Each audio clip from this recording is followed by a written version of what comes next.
परब्रह्म तस्मै श्री गुरुवे नमः। शान्ताकारं भुजगशयनं पद्मनाभं सुरेशं विश्वाधारं गगनसदृशं सर्वलोकैकनाथं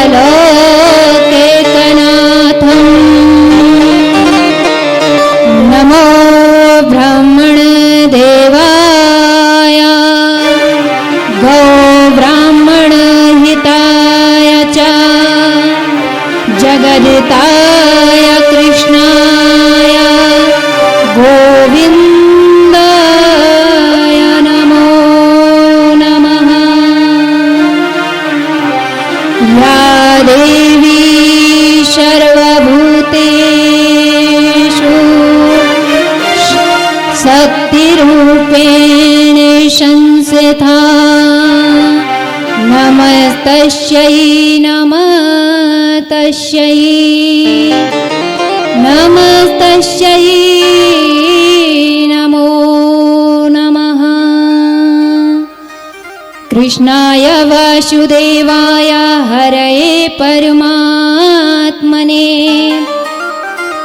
प्रणतक्लेशनाशाय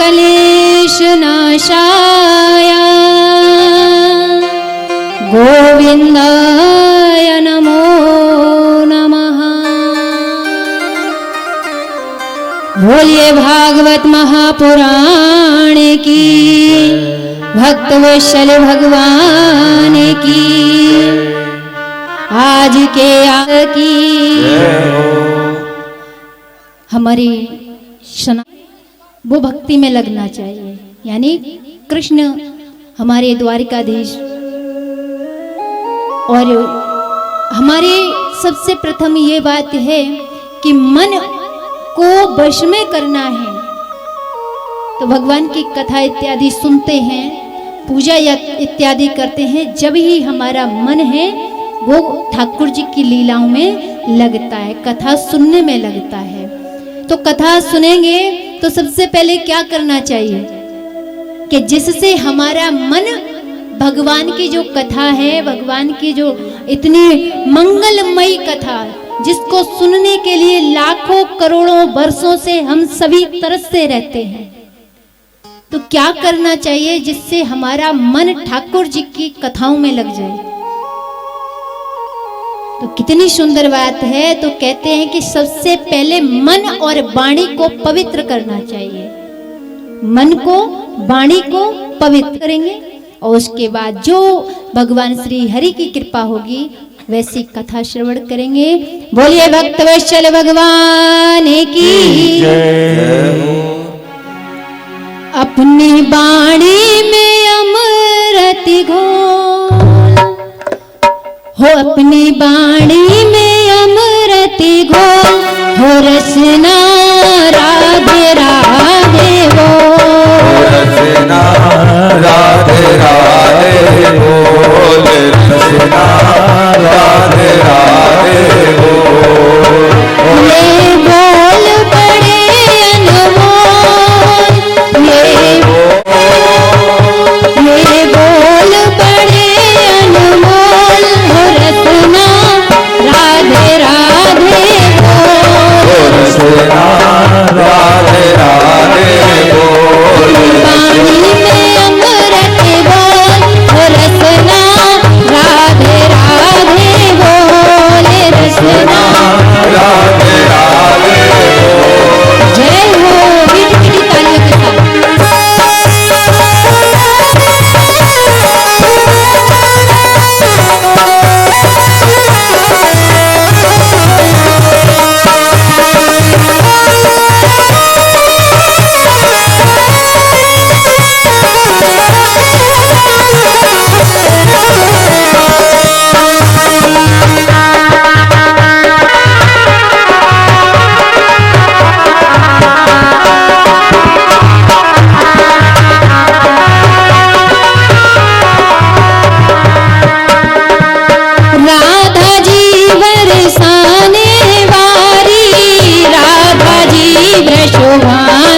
बरसाने वाली, राधा जी वृषभान दुलारी। राधा जी बरसाने वाली, राधा जी वृषभान दुलारी। राधा जी बरसाने वाली, राधा जी वृषभान दुलारी। दो अक्षर आधार जगत के, दो अक्षर आधार जगत के, ये अक्षर अनमोल हो रसना, राधे राधे बोल रसना, राधे राधे बोल हो रसना, राधे राधे बोल रसना, राधे राधे बोल। जय हो। मीठी मीठी तालियों के साथ देखते हैं।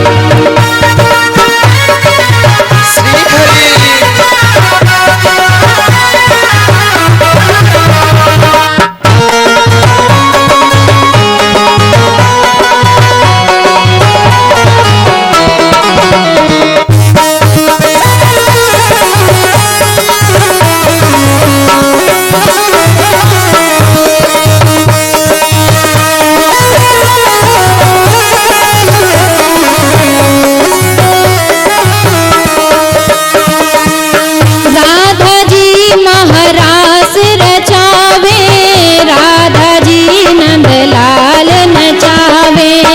राधा जी महारास रचावे, राधा जी नंदलाल नचावे। राधा जी महारास रचावे, राधा जी महारास रचावे। राधा जी महारास रचावे, राधा जी नंदलाल नचावे।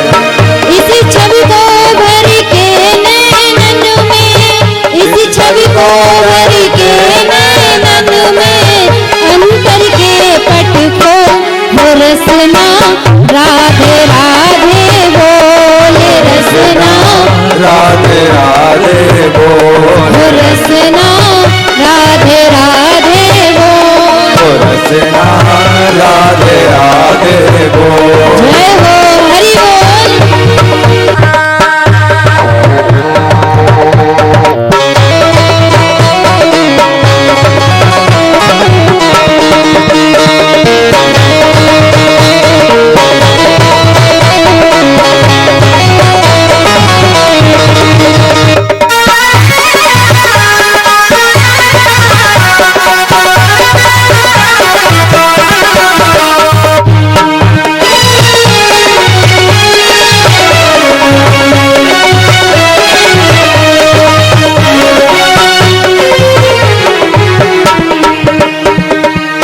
बिन राधा नहीं सजे बिहारी, बिन राधा नहीं मिले बनवारी। बिन राधा नहीं सजे बिहारी, बिन राधा नहीं मिले बनवारी। बिन राधा नहीं सजे बिहारी, बिन राधा नहीं मिले बनवारी। बिन राधा नहीं सजे बिहारी, बिन राधा नहीं मिले बिहारी। इनके चरण पकड़ ले नादा, इनके चरण पकड़ ले नादा, भटक न दर दर डोल हो रसना, राधे राधे बोल रसना, राधे राधे बोल रसना, राधे राधे बोल रसना, राधे राधे बोल रसना, राधे राधे बोल रसना, राधे राधे बोल। आज बड़ा ही सुंदर अवसर है और बड़ी ही सुंदर भगवान की लीलाओं का वर्णन होगा। आज श्रीमद् भागवत महापुराण का शुभारंभ के लिए इस व्यासपीठ से सभी को वंदन करती हूँ और हमारे कलाकार जो हमारे बैठे हुए हैं और हमारे ब्राह्मण देवता पधारे हुए हैं, तो सभी को इस व्यासपीठ से इस दास का कोटि कोटि प्रणाम है। और सभी क्षेत्रवासियों को भी, बड़े बुजुर्ग जितने भी इस कथा पांडाल में विराजमान हैं, कहते हैं कि इनके बिना कोई कार्य नहीं हो सकता। जिस प्रकार से कि परमात्मा के बिना हम कोई कार्य नहीं कर सकते, उसी प्रकार से भक्त के बिना हम कोई कार्य नहीं कर सकते। तो आइए, बड़ी ही प्रसन्नता की बात है, कथा आरंभ करते हैं कि आप सभी मातृ शक्तियों की वजह से, आप सभी भाई बंधुओं की प्रताप से और बड़े आशीर्वाद से भगवान का आशीर्वाद प्रदान हुआ है। तो आज कथा का शुभारंभ हो रहा है।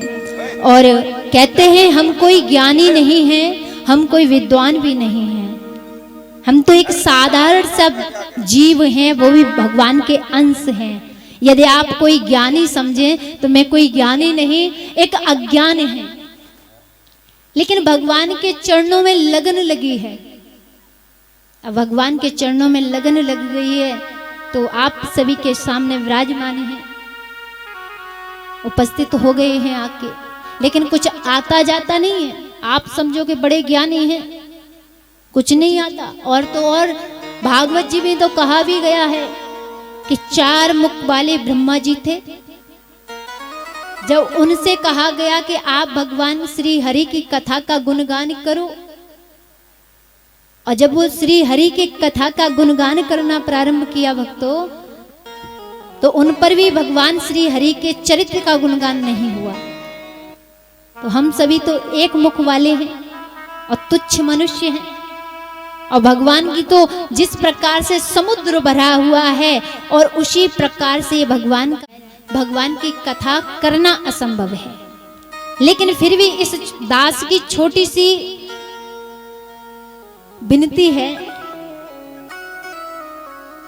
कि यदि कहीं पर भी चरित्र का वर्णन कर रहे हैं, कोशिश क्षण भर की है,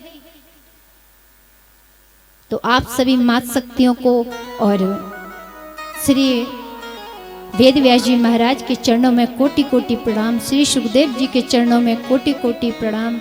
कथा पांडाल में जितने भी संतगण, जितने भी भक्तगण, जितने भी पधारे हैं, सभी को इस दास का कोटि कोटि प्रणाम है। बोलिए भक्त वत्सल भगवान की जय हो। आइए, महत्तम का सर्वप्रथम भागवत जी में महत्तम का वर्णन किया गया है। महत्तम क्या है? यानी हम किसी जीव के बारे में आप हमसे ही परिचित होना चाहें तो पहले महत्व सुनोगे। आप पूछोगे कहाँ से पधारे हो, किस गांव के हो, कैसे आना हुआ, यहाँ किसी से जानकारी थी क्या जो पधारे हो, आए हो यहाँ पर।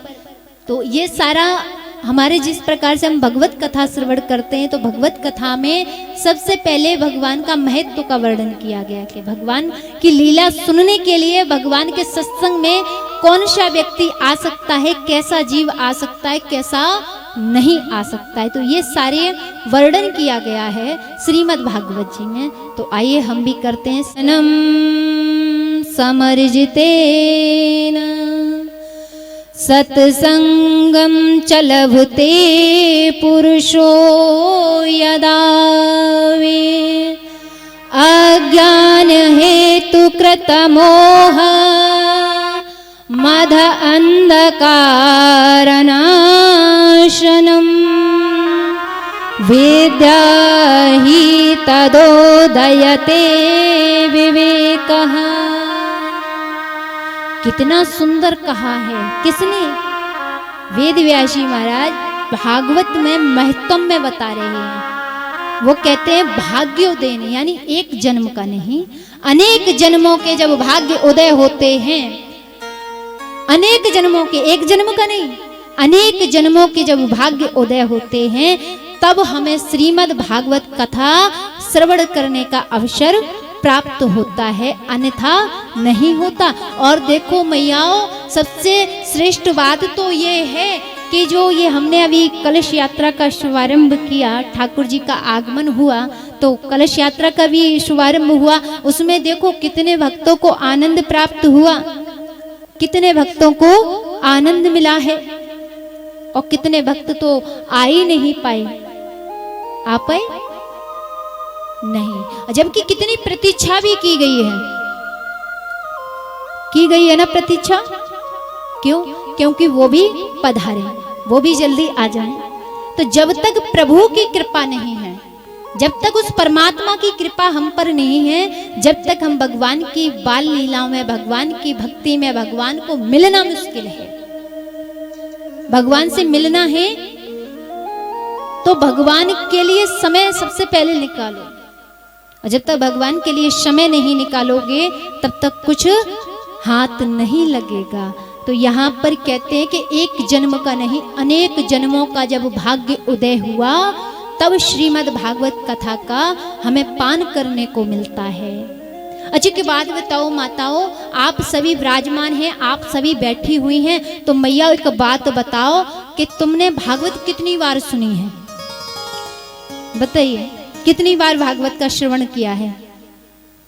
बताओ मैया, कितनी बार? अभी गिनती कर रही है, सब गिनती कर रही है, कर लो मैया। अच्छा 5 बार सुना है? बड़े धन्य हो जो 5 बार सुन लिया, लेकिन मैंने अभी तक एक बार भी नहीं सुना। अब पूछो क्यों नहीं सुना? देखो माताओं, भागवत सुन करके और हृदय में उतर जाए तो भागवत सुनने का तत्व है, भागवत सुनने का महत्व बताया गया है। आज जिसने भी, मैंने अभी पूछा ना आपसे कि कितनी बार सुना, तो मैया ने कहीं ने ऐसे की, किसी ने ऐसे की, तो सुना ही नहीं। यानी भागवत सुनने को, भगवान के नाम को सुनने को भी गुप्त रखा जाता है, रखते हैं ना। तो इसी प्रकार अच्छा एक बात बताओ कि भागवत सुनी है तो भागवत का अर्थ क्या होता है? प्रसंग आता है ना, आपसे कोई पूछने लगे कि आप भागवत सुनने गए, तो भागवत सबसे पहले आपने उससे बोला कि भागवत सुनने गए, और उसने पूछ लिया कि भागवत का अर्थ क्या है, तो आप बताइए क्या बताओगे? क्या बताओगे?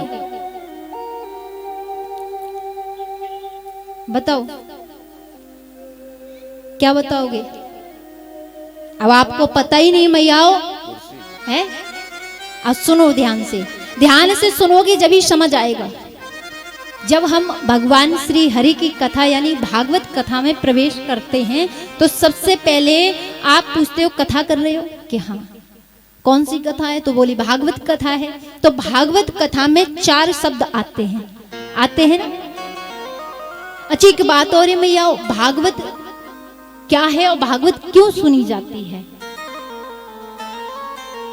अब सुनने का तो बड़े ध्यान से सुनोगे जब ही तो पता चलेगा क्यों सुनी जाती है। तो कहते हैं कि हमारे सनातन धर्म में 4 वेद और भागवत के अतिरिक्त 17 पुराण हैं, और 17 पुराण हैं, हर एक ना एक पुराण में हर देवता की स्तुति की गई है। यानी आप नारद पुराण को पढ़ोगे तो उसमें नारद जी की स्तुति है, आप शिव महापुराण पढ़ोगे तो शिव महापुराण की स्तुति लिखी हुई है, आप भगवत कथा को पढ़ोगे तो उसमें कहीं भी किसी देवता की स्तुति नहीं है, वहां तो केवल सत्य की वंदना लिखी हुई है कि सत्य क्या है। तो श्रीमद् भागवत जी में सत्य की वंदना की गई है, सत्य क्या है। तो महाराज बड़ी सुंदर बात है कि अभी मैंने फिर कहा था कि सत्संग हर किसी को सुलभ नहीं होता है। जैसे अभी कलश यात्रा हुई, भगवान की कथाएं हर किसी को सुलभ नहीं है। बड़े भाग्य मानुष तन पावा, कि बड़े भाग्य से मानुष तन मिला, उसके बाद भी भगवान की प्राप्ति हो जाए, भगवत प्राप्ति हो जाए तो बड़ा जीवन सफल हो जाता है। तो महाराज बिनु सत्संग विवेक न होई, राम कृपा बिन सुलभ न सोई। राम सिया राम जय जय राम, राम सिया राम जय जय राम। बिनु सत्संग विवेक न होई, राम कृपा बिन सुलभ न सोही। राम सिया राम जय जय राम, राम सिया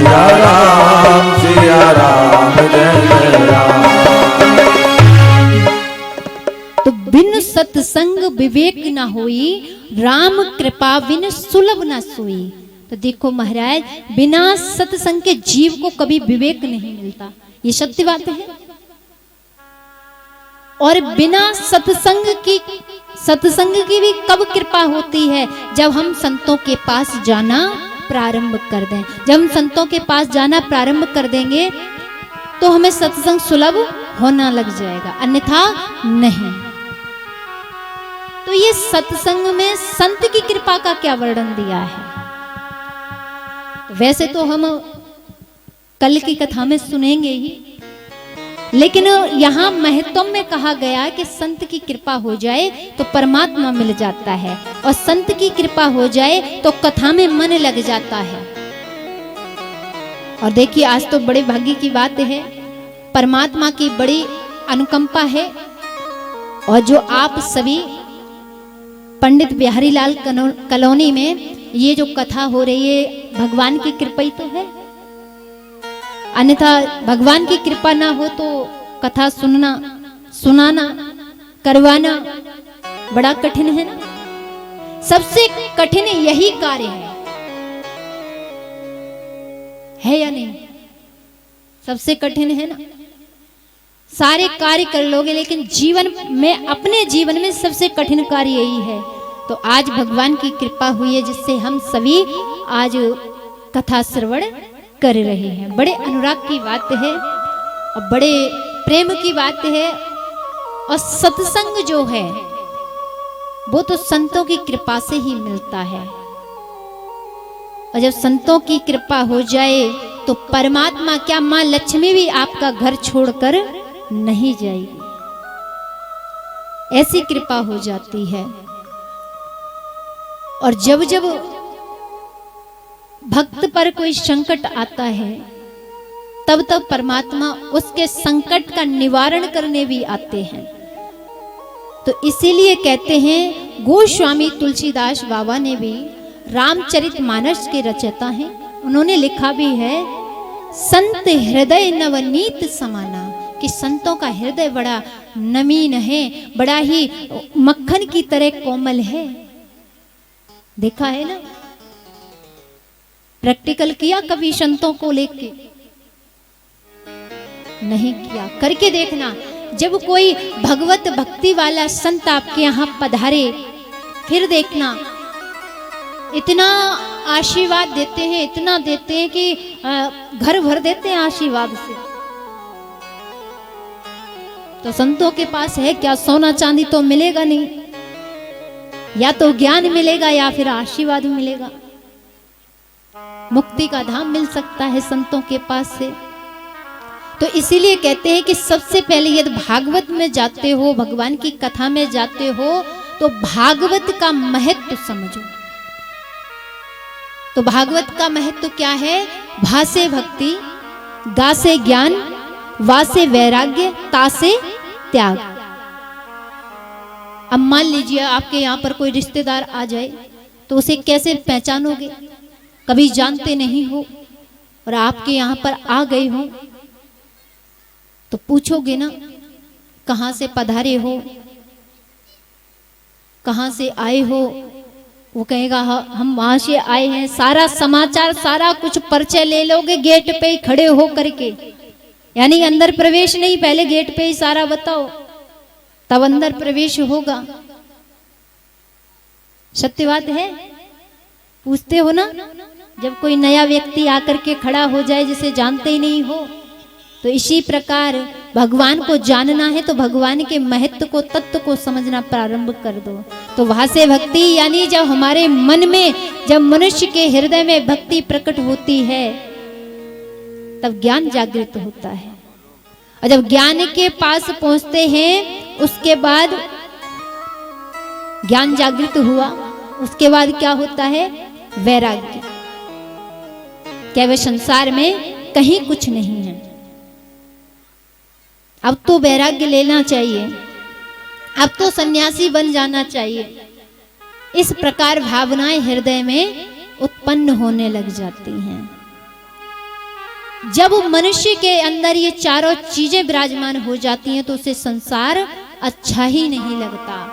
संसार में रहना उसे ऐसा लगता है कि पता नहीं क्या हो रहा है मेरे साथ, परमात्मा मुझे सद्गति प्रदान क्यों नहीं कर रहा है।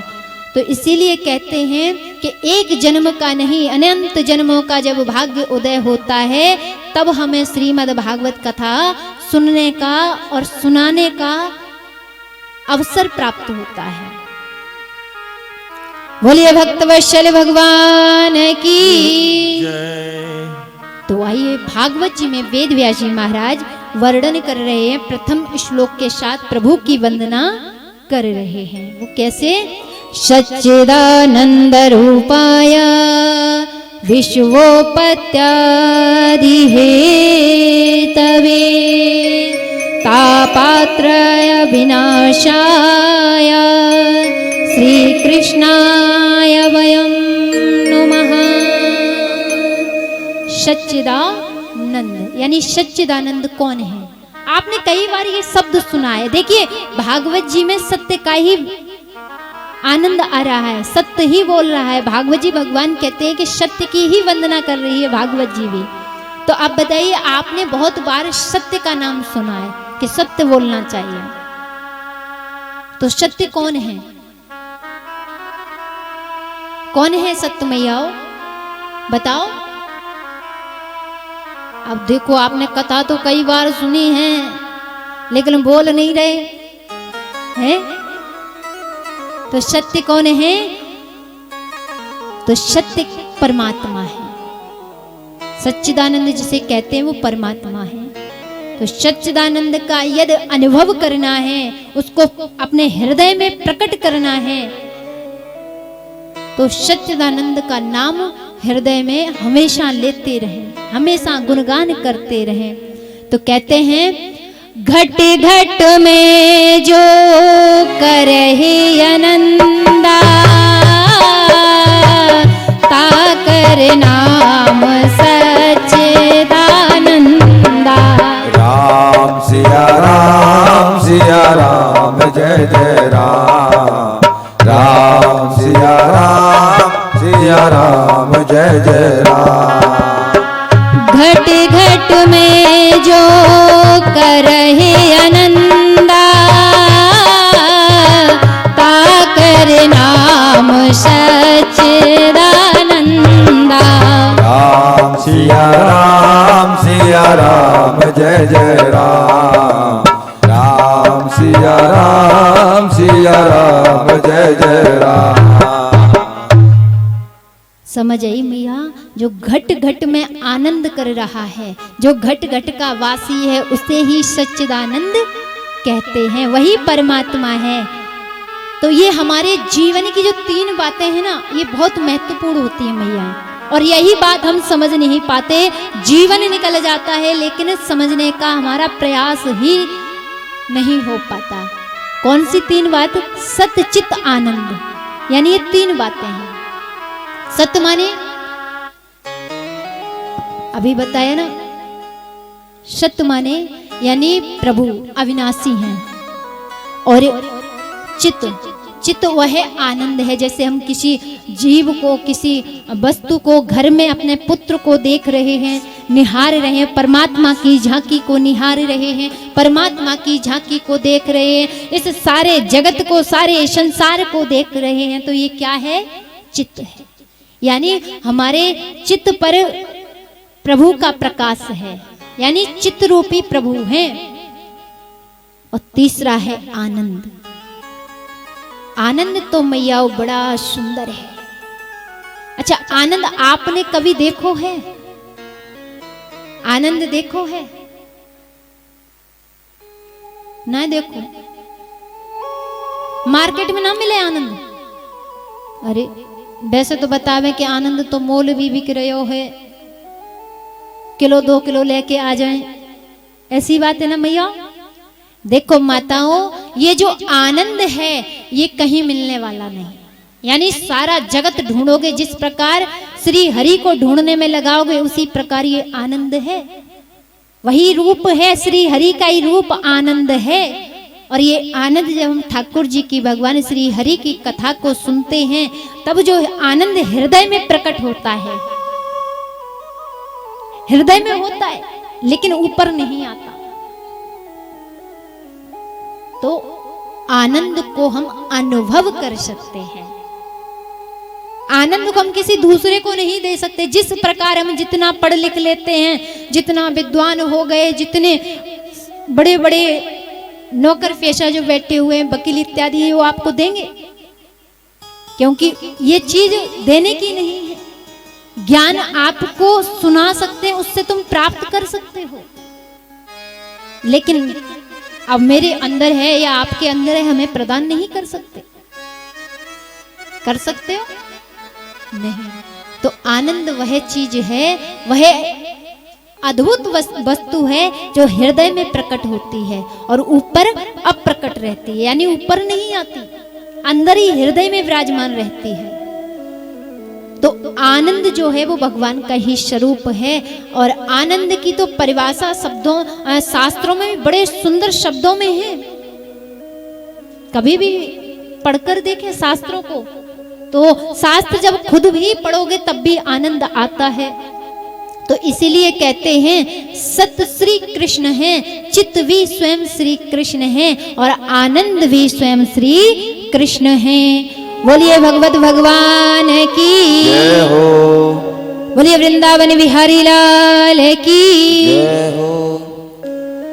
सच्चिदानंद रूपाय विश्वपत्यादि हेतवे ता पात्र विनाशाय श्री कृष्णाय वयम नमः। अर्थात जो विश्व को बनाते हैं, विश्व का भरण पोषण करने की सामर्थ्य रखते हैं, जिसकी कृपा से सारा संसार चलता है ना, वही परमात्मा चलाता है, उसी की कृपा है। और उन्हीं की कृपा से तीन तापों को नष्ट कर देते हैं। यानी परमात्मा श्री हरि की हमारे ऊपर कृपा हो जाए तो ये तीन ताप कौन से? दैहिक, दैविक, भौतिक तापा राम राज्य का हुए न व्यापा। ये तीन प्रकार के तप हैं। यदि परमात्मा हम पर प्रसन्न हो जाए तो ये तीनों प्रकार के तापों को नष्ट कर देते हैं। श्री कृष्णाय वयम नमः।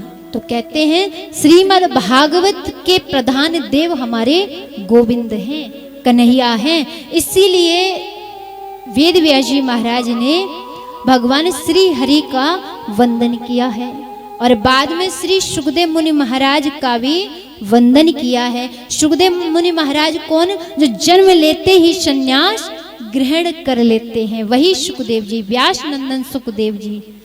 उनके चरणों में कोटि कोटि प्रणाम है। बोलिए भक्त वत्सल भगवान की। आइए, अच्छी एक बात बताइए मैया, आपने कथा बहुत बार सुनी है, तो यहाँ पर एक प्रसंग आता है कि ये कथा कहाँ पर हुई थी सर्वप्रथम?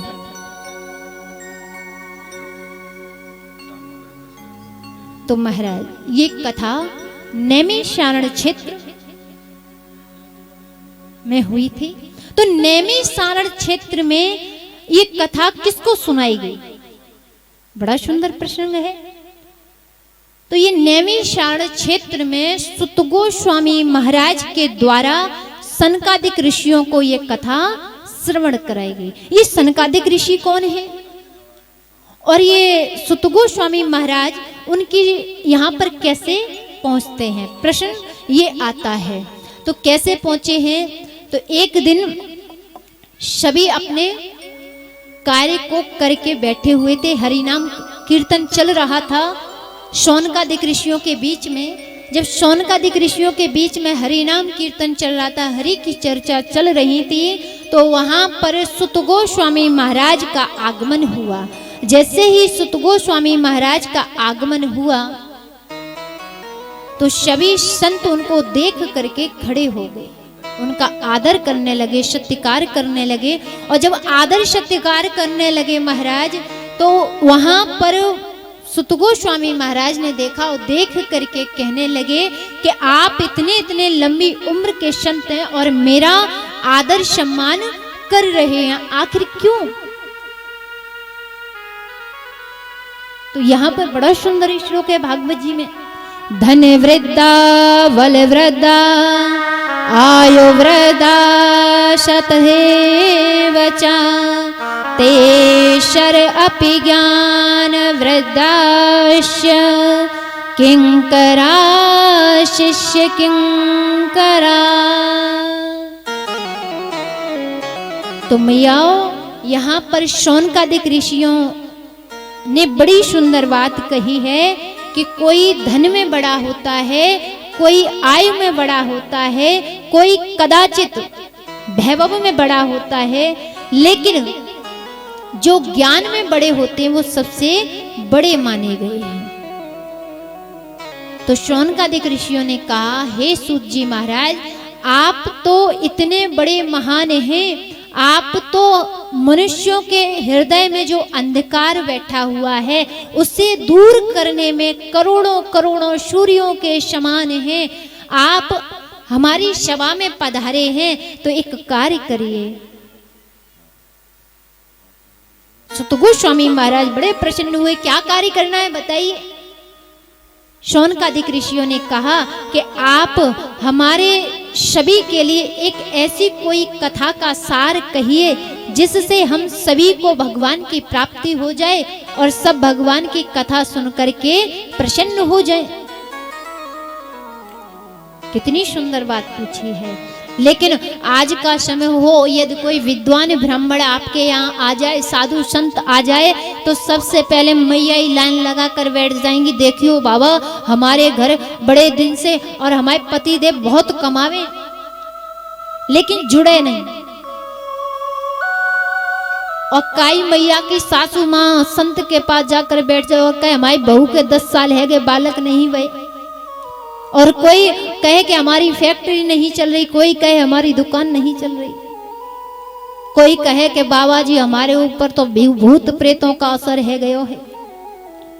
यानी ये जो सांसारिक चीजों का व्याख्यान करते हैं, लेकिन कभी ये नहीं पूछते जाकर के साधु संतों से कि हमारी मुक्ति का उपाय बताओ। अच्छा एक बात बताओ,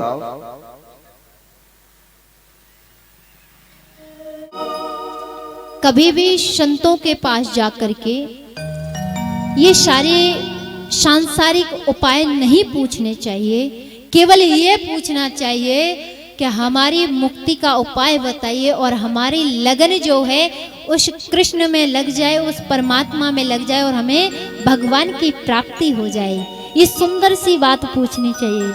और जब इस सुंदर सी बात को पूछोगे तो कितना आनंद आता है मैयाओ, जैसे अभी बैठे हुए हो।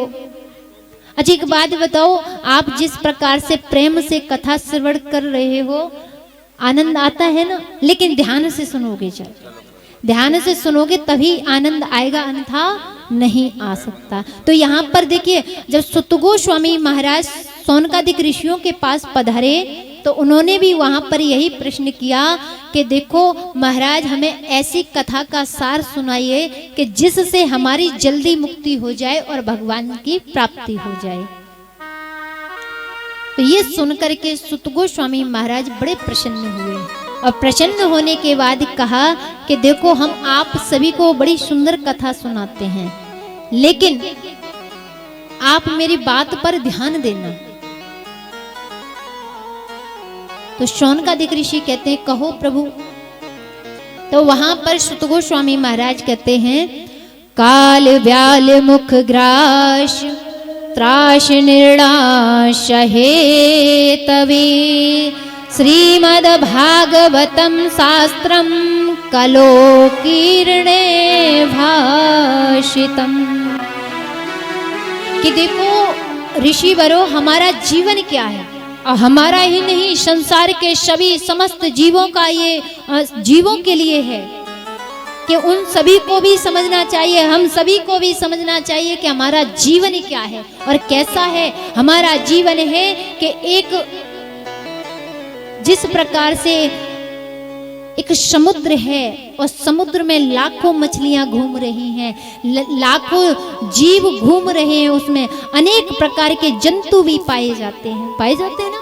इसी प्रकार से हमारा भी जीवन है और ये हमारा जो संसार है ये एक समुद्र है और समुद्र में हम विचरण कर रहे हैं, घूम रहे हैं। लेकिन इसी समुद्र में एक बहुत बड़ा अजगर सर्प बैठा हुआ है और वो कब हमें डस ले और कब हमारी मृत्यु हो जाए कोई पता है? मालूम है किसी को? नहीं माताओं। तो इसीलिए कहते हैं कि हमारा शरीर जब तक सुरक्षित है, जब तक वो काल सर्प अजगर हमें डसता नहीं, तब तक।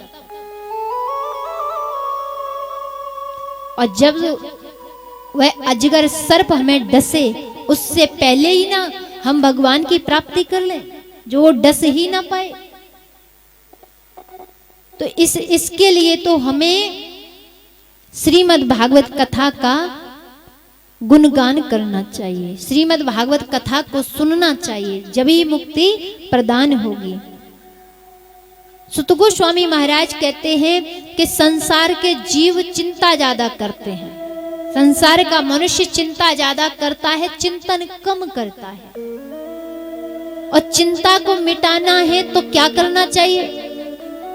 तो महाराज चिंतन कर लेना चाहिए।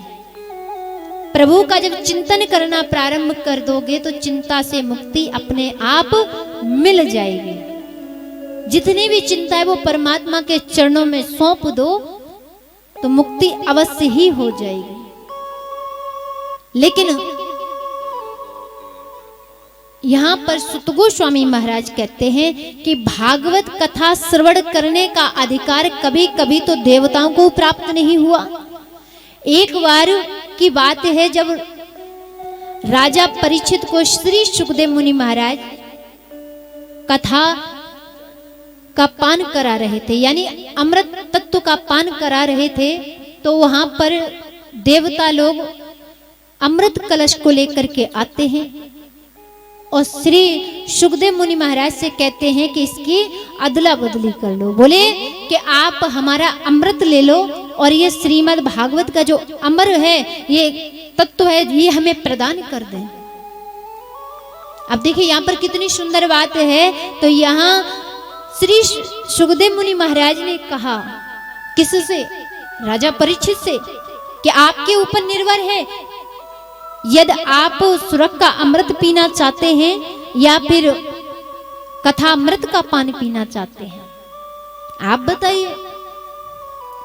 कुछ क्षणों के बाद शांत रहे, शांत रहने के बाद फिर कहा कि आप बताइए इसमें दोनों में अंतर क्या है, कि यदि स्वर्ग का अमृत पिए तो क्या अंतर है और श्रीमद् भागवत कथा अमृत का पान किए, इसमें दोनों में अंतर बताइए। तब श्री सुखदेव मुनि महाराज ने कहा कि स्वर्ग का अमृत पी करके आपको पुनः इस मृत्यु लोक में आना होगा, और जब कथा अमृत का पान कर लोगे तो आपको कभी यहाँ पर मृत्यु लोक पर आना नहीं होगा। अंतर केवल इतना है। तब राजा परीक्षित ने कहा कि आप मुझे कथा अमृत का पान कराइए, मुझे स्वर्ग का अमृत नहीं चाहिए। और जैसे ही कहा तो यहाँ पर श्री सुखदेव मुनि महाराज ने देवताओं से मना कर दिया। जैसे ही मना किया तो सभी देवता मिल करके ब्रह्मा जी के पास पहुंचते हैं। ब्रह्मा जी से जाकर के शिकायत लगा रहे हैं। शिकायत लगाई और कहा कि उन्होंने हमें कथा अमृत का पान देने के लिए इनकार कर दिया है। ब्रह्मा जी ने एक तराजू मंगाया और तराजू मंगा करके उसमें समस्त साधनों को रख लिया एक पल्ले में, और दूसरी तरफ रखा केवल श्रीमद् भागवत जी को विराजमान किया। जब विराजमान कर लिया तौलना प्रारंभ हुए। जैसे ही तौलना प्रारंभ हुए, जितने भी साधन रखे हुए थे दूसरे पल्ले में वो ऊंचे हो जाते हैं और भागवत जी का जो पल्ला था वो नीचे हो गया। तो यहाँ पर ब्रह्मा जी कहते हैं देवताओं से कि जिसे आप साधारण पोथी समझ रहे हो, पत्रा समझ रहे हो, ये साधारण पोथी नहीं है, पत्रा नहीं है, ये किताब नहीं है, ये साक्षात भगवान श्री हरि हैं, श्री कृष्ण हैं। ये समझाया। समझाने के बाद देवताओं को ब्रह्मा जी ने आनंद पूर्वक विदा किया और इधर भगवान सुत गोस्वामी महाराज कहते हैं कि इस प्रकार कथामृत का पान देने के लिए इनकार कर दिया। जब इनकार किया और बड़े आनंद के साथ सभी सोनकादिक ऋषि प्रश्न पर प्रश्न कर रहे हैं सुत गोस्वामी महाराज से। तो सुत गोस्वामी महाराज से ये भी प्रश्न किया है कि ये बताओ कि हमें तो बड़े आश्चर्य की बात लगती है कि नारद, ब्रह्म कुमार नारद जी, इन्होंने एक जगह बैठ करके कथा कैसे श्रवण की है, उन्हें कथा का आनंद कहां से प्राप्त हुआ है, और तो और इन्हें जो कथा मिली, इन्होंने कथा की जो विधि कहां से सीखी है। सुत गोस्वामी महाराज ने इस प्रकार प्रश्न किए हैं। जब इस प्रकार प्रश्न किए तो बड़े आनंद में हुए सुत गोस्वामी महाराज। वो कहने लगे कि एक बार की बात है कि नारद जी के मन में विचार जागा, कैसा कि मैं पृथ्वी लोक पर घूम कर आऊं, कि पृथ्वी लोक पे तो बड़े सुंदर सुंदर तीर्थ हैं कि सभी तीर्थों में घूम के आता। तो नारद जी आज पृथ्वी लोक पर घूमते फिरते हुए कभी हरिद्वार आते हैं, कभी गंगोत्री जाते हैं, कभी रामेश्वर पर जा रहे हैं, कहीं, यानी वो पृथ्वी में घूम रहे थे। जब पृथ्वी पर घूम रहे तो सबसे बाद में वो श्रीधाम वृंदावन पधारे। जैसे ही श्रीधाम वृंदावन में पधारे, वहां पर उन्होंने एक दृश्य देखा।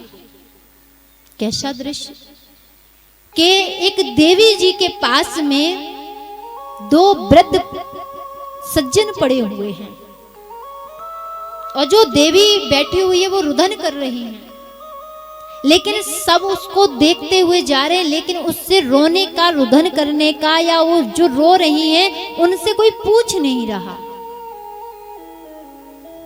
सभी देखते हुए निकलते जा रहे हैं। और आज का यही समय है, जब विपत आती है, दुख आता है, अगर स्त्री रुदन कर रही हो, पुरुष रुदन कर रहा हो रोड पर, तो कोई पूछता नहीं है, लाखों आदमी देखता हुआ चला जाता है।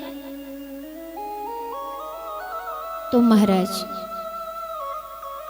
अब यही बात देवश्री नारद भी देख रहे हैं, और जैसे ही नारद जी को उस देवी ने देखा, हाथ का झाला दिया और झाले से बुलाया, इशारा किया, इशारे से बुलाया जैसे ही, तो वो गए। क्योंकि संतों का स्वभाव है, जब तक कोई बुलाएगा नहीं तब तक जाएंगे नहीं। बुलाया है, गए, देवी जी के पास में पहुंचे और जाकर के खड़े हो गए। खड़े हुए तो वह देवी रुदन करते हुए कहती है कि आपको मैं पहचानती हूं, आपको मैं जान रही हूं। तो संत नारद जी कहते हैं कि आप मुझे जानती हैं, लेकिन मैं आपको नहीं जानता हूं, आप कौन है देवी? तब वह देवी कहती हैं कि मेरा नाम भक्ति है। और महाराज, ये जो दोनों मेरे सामने जो सज्जन पड़े हुए, दोनों ही मेरे पुत्र हैं, ज्ञान और वैराग्य। जैसे ही कहा कि ज्ञान वैराग्य है, तो देवश्री नारद बाबा को आश्चर्य हुआ और पूछने लगे, ये किस कारण हो गया ऐसे? आप तो माता हैं इनकी, और आप तो यौवन दिख रही हैं, और आपके दोनों पुत्र जो हैं वो वृद्ध हो गए, ऐसा क्यों? तब भक्ति माता ने कहा कि जब मैं द्रविड़ देश में उत्पन्न हुई, वहां पर मेरा जन्म हुआ। जन्म होने के बाद जब मैं कर्नाटक में आई, तो वहां पर मेरा पलन पालन हुआ, यानी मेरा वहां पर यौवन अवस्था प्राप्त होती है। और धीरे धीरे जब मैं गुजरात में आई, गुजरात आना प्रारंभ हुआ, जब गुजरात में कुछ क्षणों तक रुकी, कुछ दिनों तक रुकी वहां पर, तो वहां पर मैंने देखा कि लोग कंचन के लोभी हो गए, यानी लोभ आने लगा। जब लोभ आने लगा महाराज, तो मुझे वहां पर बुढ़ापा आया, और वहां से जब मैं सीधे वृंदावन में पधारी हूं, तो मैं तो यहाँ पर यौवन हो गई, लेकिन मेरे दोनों ये पुत्र जो हैं वो वृद्ध हो गए, बूढ़े बन गए हैं। महाराज आप कोई उपाय करिए। जैसे ही भक्ति माता ने कहा तो भक्ति माता के कहने पर देवर्षि नारद ने उपाय करने प्रारंभ किए। वेद के पाठ करते हैं, वेदांत के पाठ करते हैं महाराज, लेकिन मैया कुछ क्षण के लिए तो उन्हें यौवन अवस्था प्राप्त होती है, फिर वो बुढ़ापे में हो जाते हैं, बुढ़ापा आ जाता है। ऐसा करते करते देवर्षि नारद बाबा को कुछ वर्ष बीत गए, लेकिन कोई असर नहीं हुआ। परेशान होकर के वो इसकी खोज में चल दिए कि इनका जो वृद्ध है, इनका वृद्धावस्था दूर करनी है।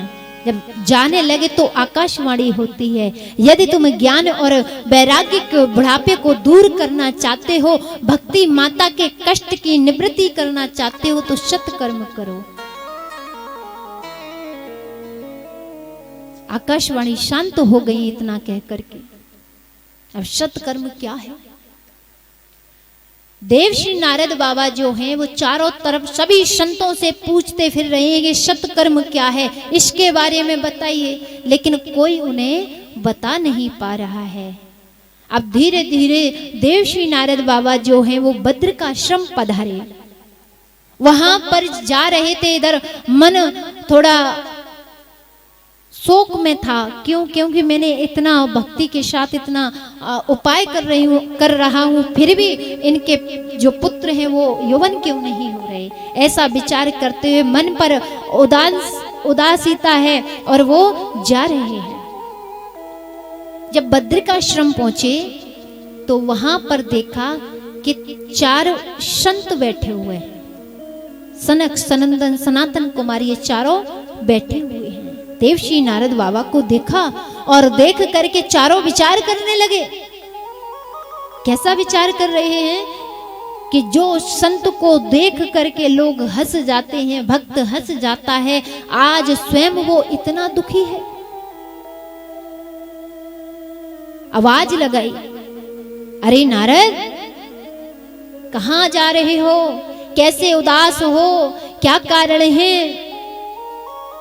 सुन करके नारद बाबा दौड़े दौड़े आए और संतों के चरणों में साष्टांग लेट गए, दंडवत कर रहे हैं और हाथ जोड़कर पूछने लगे कि ये सत्कर्म क्या है और सत्कर्म करने से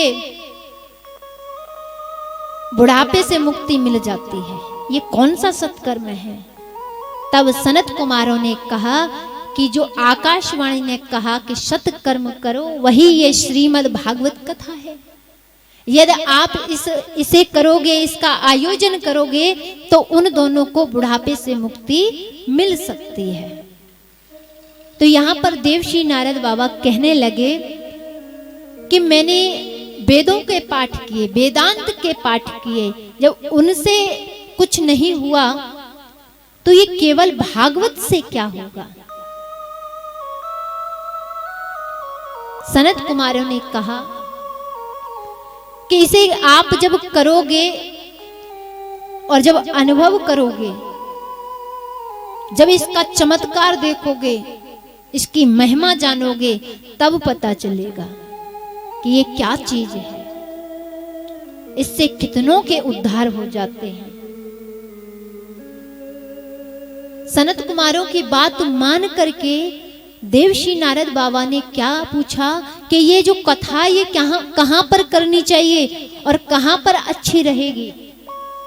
सनत कुमारों ने कहा कि आप ऐसा करें कि हरिद्वार में करो। हरिद्वार में एक वन है आनंद नाम का, वहां पर आप करें तो बड़ा आनंद आएगा। सनत कुमारों की बात को मान करके देवर्षि नारद बाबा ने वैसा ही किया। अयोध्या में हरिद्वार में आकर के इसका आयोजन करने लगे। जब आयोजन करने लगे, सभी को पता चला कि देवर्षि नारद बाबा ये श्रीमद् भागवत का अनुष्ठान करा रहे हैं और सनत कुमार इस अनुष्ठान को करने के लिए पधारे हैं। और देखिए बड़ी सुंदर बात इसमें, तीसरी क्या सुंदर बात है, संतों को पता चला कि नारद जी कथा करा रहे हैं। सभी को आनंद आ रहा है। इधर जब कथा का आयोजन होने लगा, चारों संत व्यासपीठ पर विराजमान हो गए, तो देवश्री नारद बाबा ने 3 आसन बिछाए और स्वयं भी अपने लिए आसन डाला और बैठ गए। भृंगु बाबा ने देखा कि बड़ा सुंदर आयोजन है, यदि यहाँ पर संसार के भी जीव आ जाएं, मनुष्य आ जाएं, तो उनका भी उद्धार हो जाएगा। अब उन्होंने कथा छोड़ी, यानी कथा हो रही है लेकिन वो घर घर में जाकर के सभी से कह रहे हैं कथा हो रही है, चलो भगवान का नाम का गुणगान हो रहा है, अमर कथा हो रही है, अमर हो जाओगे। सभी को भृंगु बाबा बुलाने जा रहे हैं। और आज का समय है ऐसा कि यदि एक मैया से कहा जाए, यदि एक विराता से कह दिया जाए कि आप अपने साथ 2-4 लोगों को लेकर आओ, तो मैया क्या कहती हैं, अरे कहां से लाए, वो आएंगे नहीं। भृंगु बाबा ने चरण पकड़ पकड़ के आग्रह किया कि चलो। क्यों? क्योंकि उन्हें पता है यदि ये गए तो आधा फल तो इनका मुझे मिलना ही है। मैं कथा सुनूं ना सुनूं लेकिन फल मुझे पूरा मिलेगा ही। तो आप सभी भी कल से कथा में जो ना आए उन्हें जबरदस्ती लेकर आना, क्योंकि आपके साथ उनको भी कुछ प्राप्त हो जाए। और जहां तक आपकी जो संपर्क में हैं उनको भी बोलो। आज का समय तो ऐसा हो गया, टेलीविजन का, फोन का जमाना है, फोन कर दो कि जब भी पता चल जाएगी, चलेगी ना माताओ। तो सभी को बुलाएं, क्योंकि ये ऐसा यज्ञ है, ऐसी महिमा वाली, ऐसी पावन करने वाला, जीवन पवित्र करने वाली कथा है। तो यहां पर जब सनकादिक ऋषि सुत गोस्वामी महाराज से पूछने लगे कि नारद बाबा कथा तो करा रहे हैं लेकिन वो तो एक जगह बैठते ही नहीं है, तो कथा 7 दिन की कैसे कराएंगे। सुत गोस्वामी महाराज ने कहा कि जब सनत कुमारों ने कथा की तब नारद जी 7 दिनों तक वहीं ठहरे रहे और उन्हें केवल एक ही चिंता थी, क्योंकि वो संत हैं, वो जगत की चिंता करते हैं। जिसके ऊपर संकट आए, विपत्ति आए, कष्टमय जीवन हो तो संत जल्दी से छोड़ता नहीं है, उसका संकट जब तक हर ना जाए। इसी प्रकार जब 7 दिन तक कथा चलती रही तो नारद बाबा के मन में केवल यही भाव है, हे भक्ति माता, आपके लिए ये यज्ञ, आपके कष्ट के लिए, आपके पुत्रों को यवन अवस्था प्राप्त करने के लिए मैं यह यज्ञ करवा रहा हूं, आप आकर के विराजमान हो जाएं। लेकिन यह कह भी रहे और इधर भक्ति माता प्रसन्न होकर के आसन पर आसीन भी हो गई, लेकिन किसी को दिखाई नहीं दे रही थी। और नारद बाबा के मन में तो केवल यही है कि उन दोनों को कष्ट से निवारण हो जाए, उनको यवन अवस्था प्राप्त हो जाए। अब कथा चल रही थी, बड़े भाव से कथा देवश्री नारद बाबा सुन रहे हैं। लाखों नर नारी आकर के बैठे हुए हैं, साधु संत पधारे हैं कथा में। अच्छी एक बात बताऊं मैया, एक बात याद आई कि यदि भक्ति भी करें तो कब करनी चाहिए। अब यहाँ पर बहुत सी माताएं हैं जिन पर भूमि पर बैठा नहीं जाता, यानी धरती पर बैठा नहीं जाता, और बहुत सी मैया ऐसी हैं जिनको आसन लगा करके बैठा नहीं जाता। तो बताइए, यहाँ पर बड़ा सुंदर प्रश्न है कि भक्ति कब करनी चाहिए। अब बहुत सी माताएं तो ये कहती हैं कि भक्ति जब करनी चाहिए कि जब शादी विवाह बालकन के कर लेने चाहिए, सब कार्यों से छूट जाएं, तब भक्ति करना चाहिए। ऐसा ही है ना, ज्यादातर माताओं के पास से, भ्राताओं के पास से यही आवाज आती है कि महाराज अभी भक्ति करने की उम्र थोड़ी नहीं, अभी तो बच्चों को पालन पोषण करना है, बच्चों को विवाह इत्यादि कराना है। अरे महाराज कहाँ तुम अभी, अगर भक्ति करने लगा और कहीं ज्यादा मन परमात्मा के चरणों में लग गया तो घर बार छोड़ना पड़ जाए। तुम्हारा वो कन्हैया ऐसो है कि घर बार भी छुड़वा देवे। अबे ना करनी महाराज, कब करोगे बताओ, कब करोगे भक्ति? बुढ़ापे में?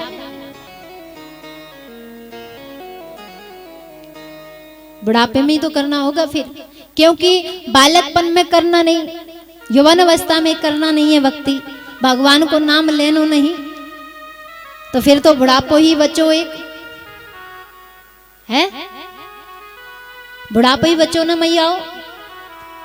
तो आप सभी के लिए एक सुंदर सी बात है, सुनना बड़े ध्यान से। जो माताएं ये कहती हूं कि अभी नहीं बुढ़ापे में कर लेंगे, तो बुढ़ापे में विवाह है जाए, बालगन को विवाह से फुर्सत मिल जाए, तो सुनो। कबहू कियो ना भजन माँ कैसे बीतेगी,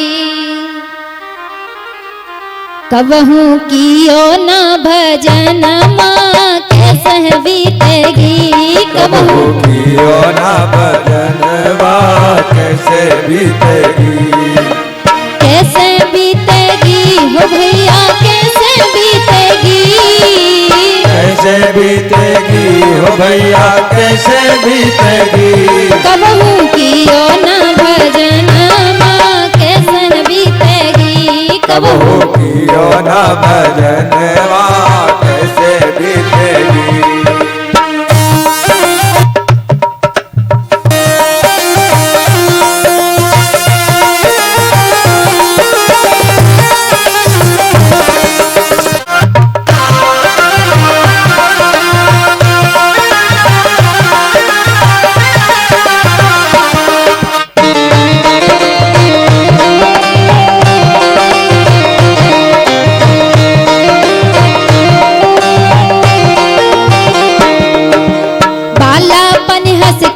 गमायो आई मस्त जवानी, बालापन हंस खेल गवायो आई मस्त जवानी, हाँ बालापन हंस खेल गमायो आई मस्त जवानी, बालापन हंस खेल गवायो आई मस्त जवानी, ब्याह भयो सब पे घुरायो दूल्हा बनो गुमानी, ब्याह भयो सब पे घुरायो दूल्हा बनो गुमानी, ब्याह भयो सब पे घुरायो दूल्हा बनो गुमानी, बंध गए हाथन में कंगना कैसे बीतेगी, कबहू कियो ना भजन माँ कैसे बीतेगी, कैसे बीतेगी भजन बिन कैसे बीतेगी, कैसे बीतेगी भजन बिन कैसे बीतेगी, कबहू कियो ना भजन माँ कैसे बीतेगी, कबहू कियो ना भजन माँ कैसे बीतेगी। जय हो।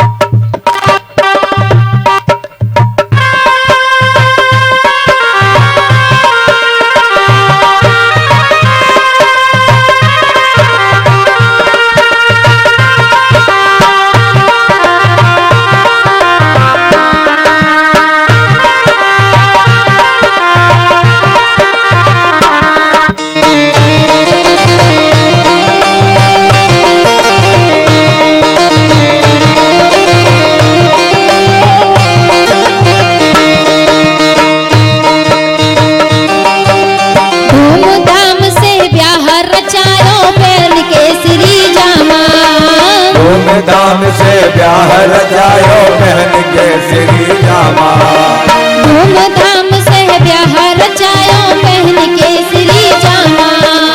धूमधाम से ब्याह रचायो पहन के श्री जामा, दुल्हन लेके घर में आयो खत्म हुआ तेरा ड्रामा, बन गए सजनी के सजना कैसे बीतेगी, बन गए भजनी के सजनवा कैसे बीतेगी। ये कैसे बीतेगी भजन बिन कैसे बीतेगी, कैसे बीतेगी भजन बिन कैसे बीतेगी। कब हूँ कियो ना भजन माँ कैसे बीतेगी, कब कियो ना भजनवा कैसे बीतेगी। हरि बोल मीठी मीठी तालियों के साथ।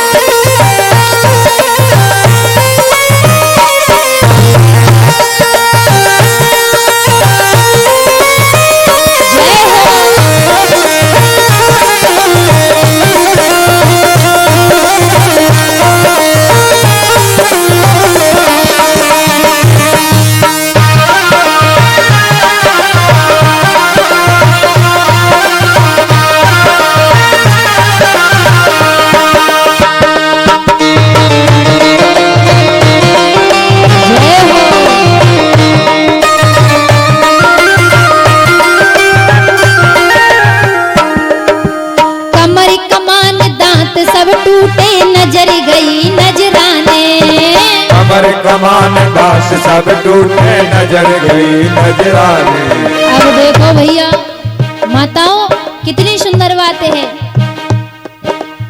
कहा कि बालकपन में भक्ति कर लो, तो कहा कहते हैं कि जब जवानी आगी जब कर लेंगे, अभी तो खेलने की उम्र है। जब जवानी आई तो हाथन में कंगन पहन करके बैठ गए, यानी सुंदर सो वस्त्र पहने और ब्याह रचा लियो। अब तीसरी कि अब विवाह भी है गए, बालक भी है गए, बालकन को भी विवाह कर लियो।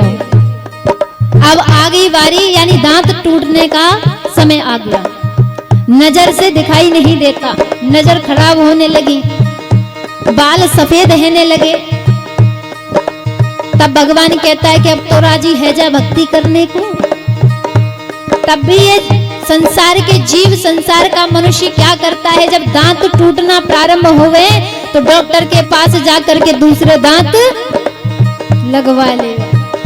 और जब आंखें से दिखाई ना देवे, जब भक्त को वो डॉक्टर के पास जाए और नजर को चश्मा लगवा ले। और तीसरे बाल के अब तो बालन ते बुढ़ापो दिखेगो, और जब बुढ़ापो दिखेगो तो सब दादी बोलेंगे।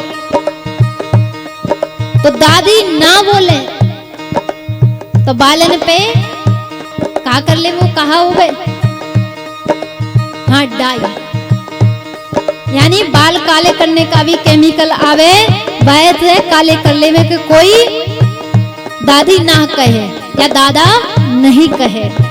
लेकिन भगवान कहता है अब भी सोच ले, अब भी तेरे पास समय है, अभी भी मान जा, भजन कर ले।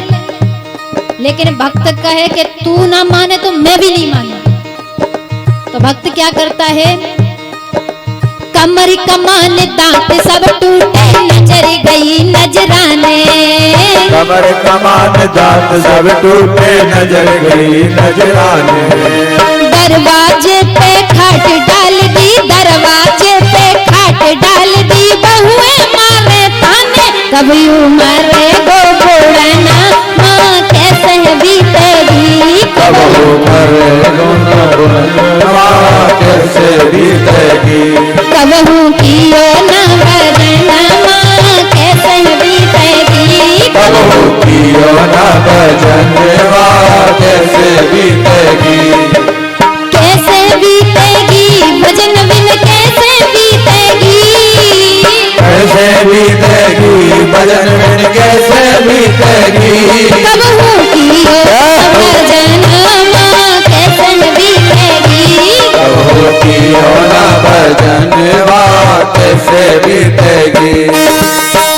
अब देखो भैया, अब 3 पहर निकल गए, यानी पहला पैर, दूसरा पहर और तीसरा पैर। अब चौथा पैर आता। चौथा पहर जो होता है वो अंतिम पहर होता है, ऐसा पहर है। यानी अब तो तू राजी हो जब भी और ना राजी हो जब भी, तो को जानो ही पड़े या संसार छोड़नो ही पड़े।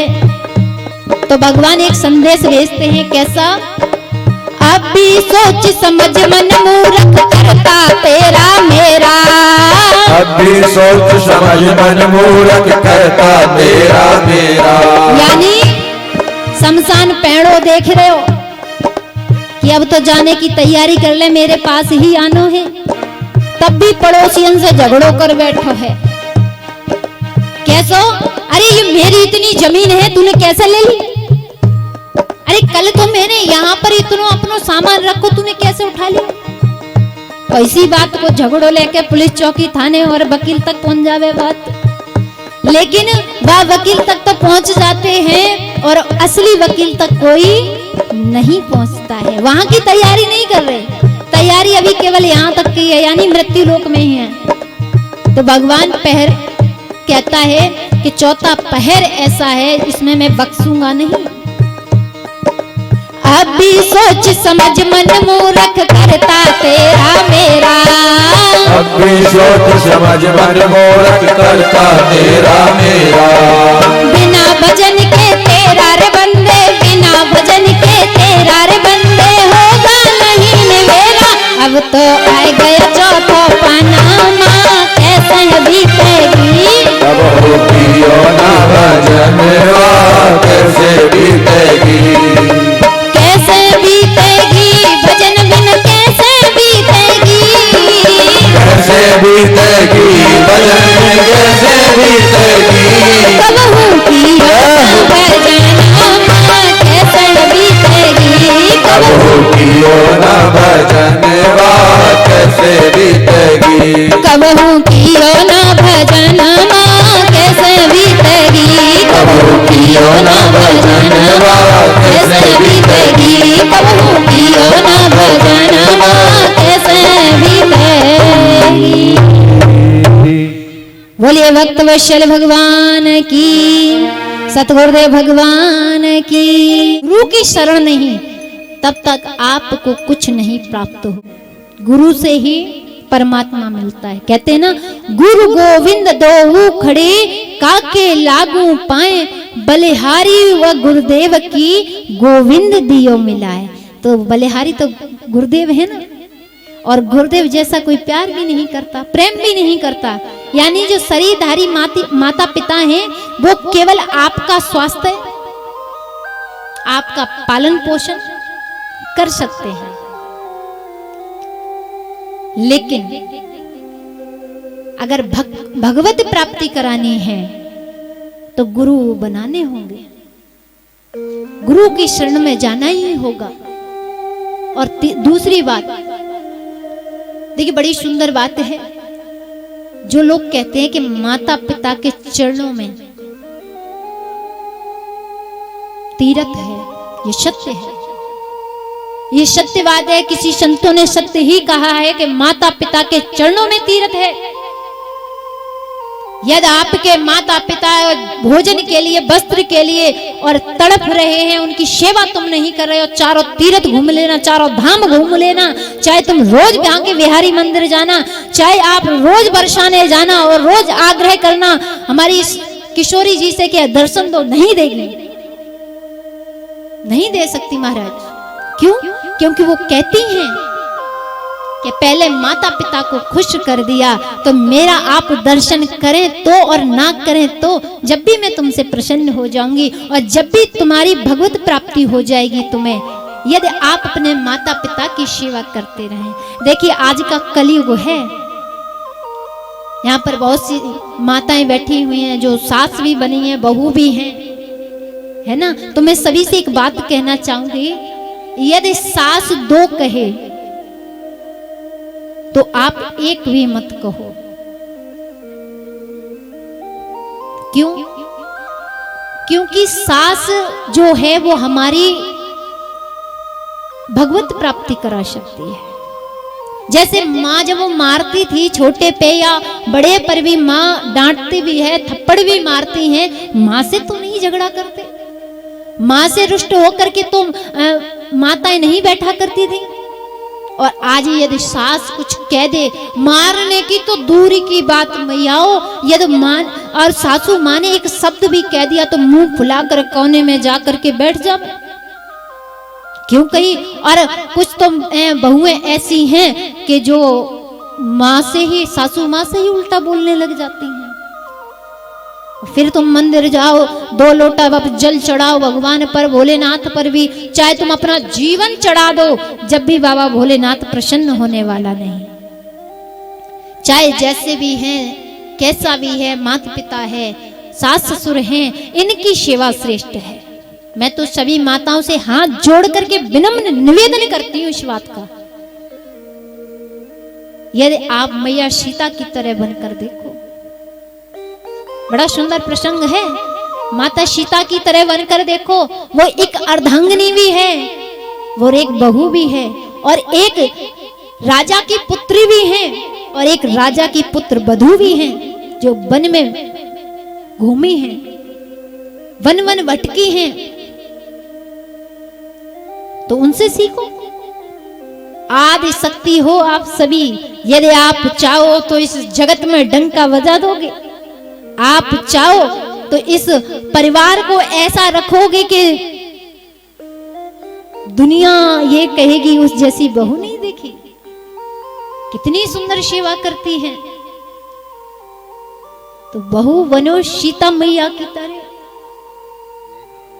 और देवी बनो जगदम्बा की तरह, आदि शक्ति सती की तरह। क्यों, जहां विपत्ति आए, जहां देखें कि हमारा जीवन संकटमय है और यहाँ पर यदि साधारण से नहीं बच सकते, तो वहां आदि शक्ति का रूप धारण कर लो। और जहां पे देखो कि यहाँ पर प्रेम से कार्य प्रेम से हो जाएगा, यहाँ पर प्रेम से निपटारा कर लिया जाएगा, तो वहां सीता जी की तरह बन जाओ। सीता मैया की तरह बनना सीखो। उनकी तरह सब कुछ करना अपने जीवन में उतारोगे तो हकीकत बता रही हूं मैयाओ, जीवन सुधर जाएगा।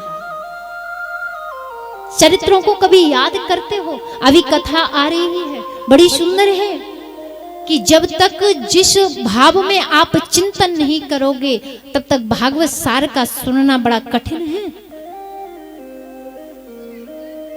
तो यहां पर बड़े मग्न हो करके सुत गोस्वामी महाराज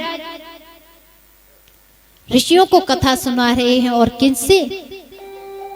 कि शौनकादिक ऋषि सुन रहे हैं, और नारद जी यहाँ पर बड़े ध्यान से सनत कुमारों से कथा सुन रहे हैं। वो कहते हैं कि अब तक आपने मुझे जो कथा श्रवण करा रहे, बड़ा आनंद आया, और आपने भक्ति के द्वारा बड़ी बड़ी सुंदर बातें कही। लेकिन प्रभु मैं आपसे एक प्रश्न पूछना चाहता हूँ। कैसा प्रश्न? पूछो। तो नारद जी यहाँ पर प्रश्न पूछते हैं, क्या कोई भक्त व्यक्ति भागवत श्रवण करके मोक्ष को प्राप्त होता है? तो मुझे कोई आश्चर्य की बात नहीं लगती। कोई ब्राह्मण व्यक्ति होकर के और वो भगवान की कथाएं करके मोक्ष को प्राप्त होता है, तो भी कोई आश्चर्य की बात नहीं है, क्योंकि वो भगवान की कथाओं में लीन रहा और वो भगवान का भक्त है, तो उसे मोक्ष मिलेगा, उद्धार मिलना ही है। लेकिन आप मुझे ये बताइए, कोई पापी व्यक्ति भागवत श्रवण कर मुक्ति प्राप्त करता है? तो यहाँ पर सनत कुमारों ने कहा, बिल्कुल, कितना भी बड़ा पापी हो, अधर्मी हो, यदि उसे भागवत कथा श्रवण करा दी जाए तो उसे भी मुक्ति मिल जाती है। जैसे ही कहा, उसे भी मुक्ति मिल जाती है। ब्रह्म कुमार देवशी नारद कहते हैं कि महाराज ये बात तो बिल्कुल समझ नहीं आई। क्यों? कि पापी जिसने जीवन पर्यंत पाप किया हो, अधर्म किया हो, पापी हो, हिंसा करता रहा हो, हिंसाई हो, और उसे यदि भागवत कथा श्रवण करा दी जाए तो उसको भी मुक्ति मिल जाएगी। और यहाँ तक भी कि जो महान प्रेत हो, उसके नाम से भी यदि कथा करा दी जाए तो उसको भी मुक्ति मिल जाती है, उसका भी उद्धार हो जाता है। ब्रह्म कुमार देवशी नारद बाबा कहते हैं कि महाराज ये बात तो मेरे और बिल्कुल समझ नहीं आई कि महाप्रेत। महाराज आप मुझे समझाएं। सनत कुमारों ने कहा कि एक बड़ा सुंदर नगर है, तुंगभद्रा तट है, यानी तुंगभद्रा नदी के किनारे एक सुंदर सा नगर है। उस नगर का नाम है उत्तम नगर। उस नगर में एक ब्राह्मण देवता रहते हैं जिनका नाम है आत्मदेव। आत्मा के देव बड़े सुशील ब्राह्मण हैं। उनकी पत्नी का नाम है धुंधली देवी। जैसा नाम वैसा गुण, यथा नाम तथात गुण, यानी जैसा नाम बच्चे का रखोगे जैसा तो वैसे ही गुण उसमें आते हैं। आप ब्राह्मण देवता बड़े सुशील हैं, कर्म कांड के विद्वान हैं, लेकिन महाराज उनके घर पर संतान नहीं है। विवाह के कई वर्ष बीत गए लेकिन संतान नहीं होती है। उनके यहाँ पर तुलसी जो है वो सूख जाती है। गौ माता है, उन्होंने भी अभी तक कोई बछड़ा बछिया को जन्म नहीं दिया था। इस दृश्य को देख करके आत्मदेव ब्राह्मण बड़े दुखित होते हैं। मन में विचार करने लगे कि इतने दिन हो गए मुझे गौ माता की सेवा करते हुए, तुलसी जी की सेवा करते हुए, लेकिन क्यों रूठ जाती हैं? क्यों ना अब तक गौ माता ने किसी संतान को जन्म दिया है? और मन में विचार स्वयं के लिए भी करने लगे कि मेरे भी विवाह के इतने वर्ष बीत गए लेकिन अब तक मुझ पर भी कोई संतान नहीं हुई है। इस ऐसे बैठे विचार कर रहे थे तो इतने में ही पड़ोसियों का आगमन हुआ। और जैसे ही पड़ोसियों का आगमन हुआ तो पड़ोसी भी इस बात को कहने लगे। पड़ोसियों की बातों को उन पर झेला नहीं गया, सहन नहीं हुई, तो वो उसी समय घर का त्याग कर देते हैं।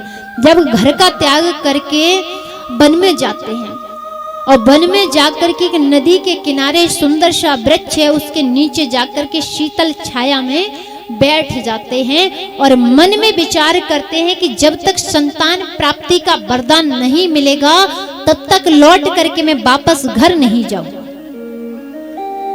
कई महीने हो गए रहते रहते वन में, तो एक दिन वहां से एक साधु निकल कर जा रहे थे। और जब साधु निकल कर जा रहे थे उन्होंने देखा कि ये तो कर्म कांड के विद्वान दिखते हैं और इनके तेज कहता है, इनके मस्तक की रेखाएं कहती हैं कि इनके 7 जन्म आगे तक कोई संतान की प्राप्ति इन्हें नहीं हो सकती, अंतर्यामी है। अब धीरे धीरे जैसे ही साधु महात्मा जी उनके पास आए, साधु जी को देख करके आत्मदेव ब्राह्मण खड़े होकर के उनका वंदन कर रहे हैं। फिर कहा कि महाराज मेरे जीवन में ऐसी घटना घट गई है कि मेरे यहाँ पर ना तो मेरे कोई संतान है और ना ही मेरे यहाँ पर एक गौ माता है, उसने भी किसी बछड़ा बछिया को जन्म नहीं दिया है। और तो महाराज हमारे जहाँ तुलसी मैया है वो भी सूख जाती है। इस प्रकार अपने जीवन का वृत्तांत कहने लगे। अब महाराज साधु महात्मा कहने लगे कि देखो महाराज आप क्या करोगे संतान लेकर के, क्या करोगे संतान लेकर के? अरे संतान नहीं है बहुत अच्छी बात है, और संतान हो जाए तो और दुख है। साधु समझाने लगे, कहने लगे देखो महाराज ये तो भगवान की बड़ी कृपा है जो आप पर अब तक संतान नहीं है। आप ऐसा करें और कन्हैया को ही अपना पुत्र बना लीजिए। यानी वेदों का सार समझाने लगे। और जैसे ही संत जी ने वेदों का सार समझाया तो यहाँ पर आत्मदेव जी कहते हैं महाराज मैंने अपने दुख की बात क्या कह दी और तुम तो मुझे वेदों का ज्ञान सुनाने लग गए। अरे महाराज इस समय तो संतान की प्राप्ति मुझे होनी ही चाहिए। संतों ने कहा क्या करोगे पुत्र लेकर? अरे महाराज पुत्र होकर यदि मर जाए तो एक दुख, और पुत्र होकर के वह कुपुत्र हो जाए तो दूसरा दुख, और पुत्र होकर के यदि आपकी बात न माने तो तीसरा दुख। संत ने कहा कि देखो ब्राह्मण देवता पुत्र 3 प्रकार के होते हैं, बेटा, लड़का और पुत्र। बेटा वही जो बंटवारों कर डाले, कि बेटा वही बंटवारों कर डाले, और लड़का वही जो रोज लड़ाई करे और जाए बसे ससुराल, और साली कहे मेरे भैया को सारा। और पुत्र वही जो कर दे पितरों तक का उद्धार। अरे ब्राह्मण देवता, कि पुत्र की कामना से आप यहाँ बैठे हो, लेकिन आपके मस्तक रेखाएं कह रही हैं कि आपके 7 जन्म तक कोई पुत्र नहीं है।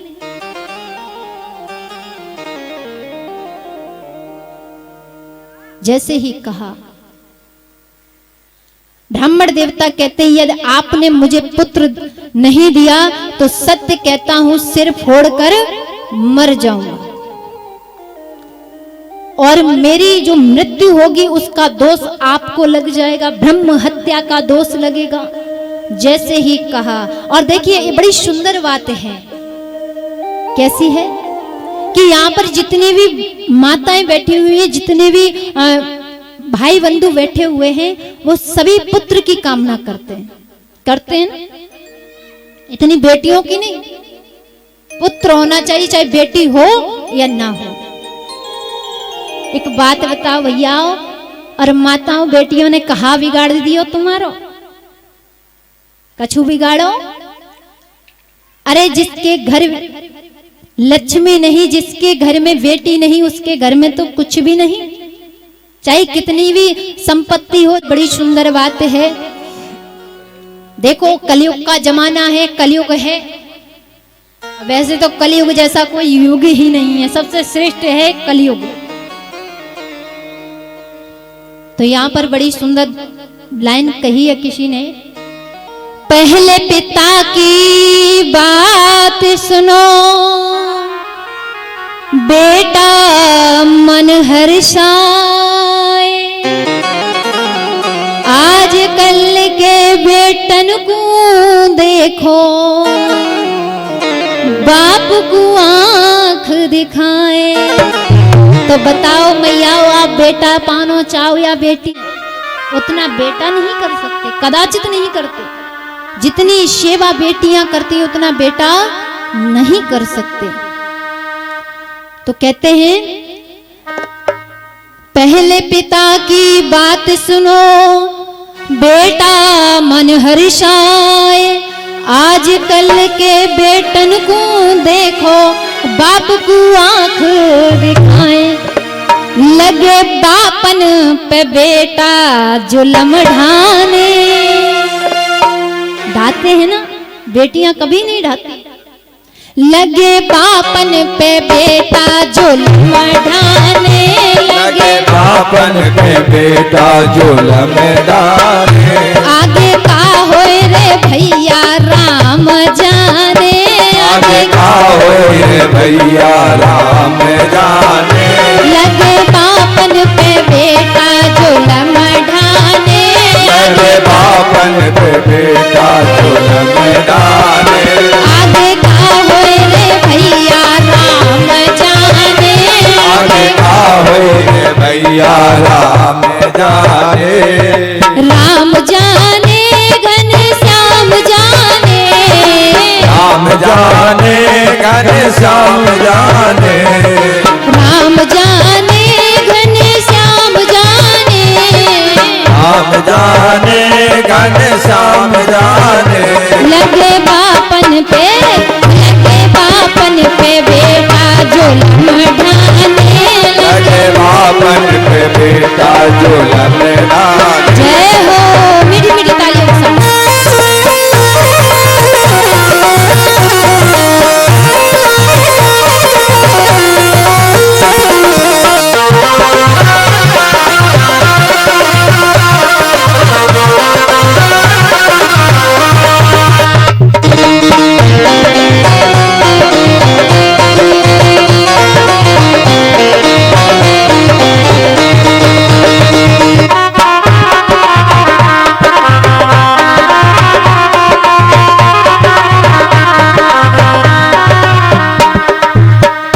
देखिए, कृष्ण राज्य में दूध मिला, राम राज्य में घी, अपने राज्य में चाय मिली, तो भैया फूक मार के पी। लगे दारू के संग नमकीन लाने, लगे दारू के संग नमकीन लाने, लगे दारू के संग नमकीन लावे। आगे का हो रे भैया नाम जाने, आगे का होई रे भैया नाम जाने। राम जाने घनश्याम जाने, राम जाने घनश्याम जाने। राम जाने घनश्याम जाने, राम जाने घनश्याम जाने।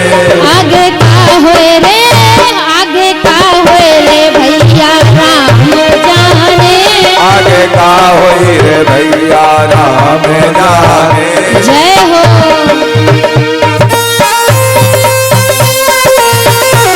हरि बोल।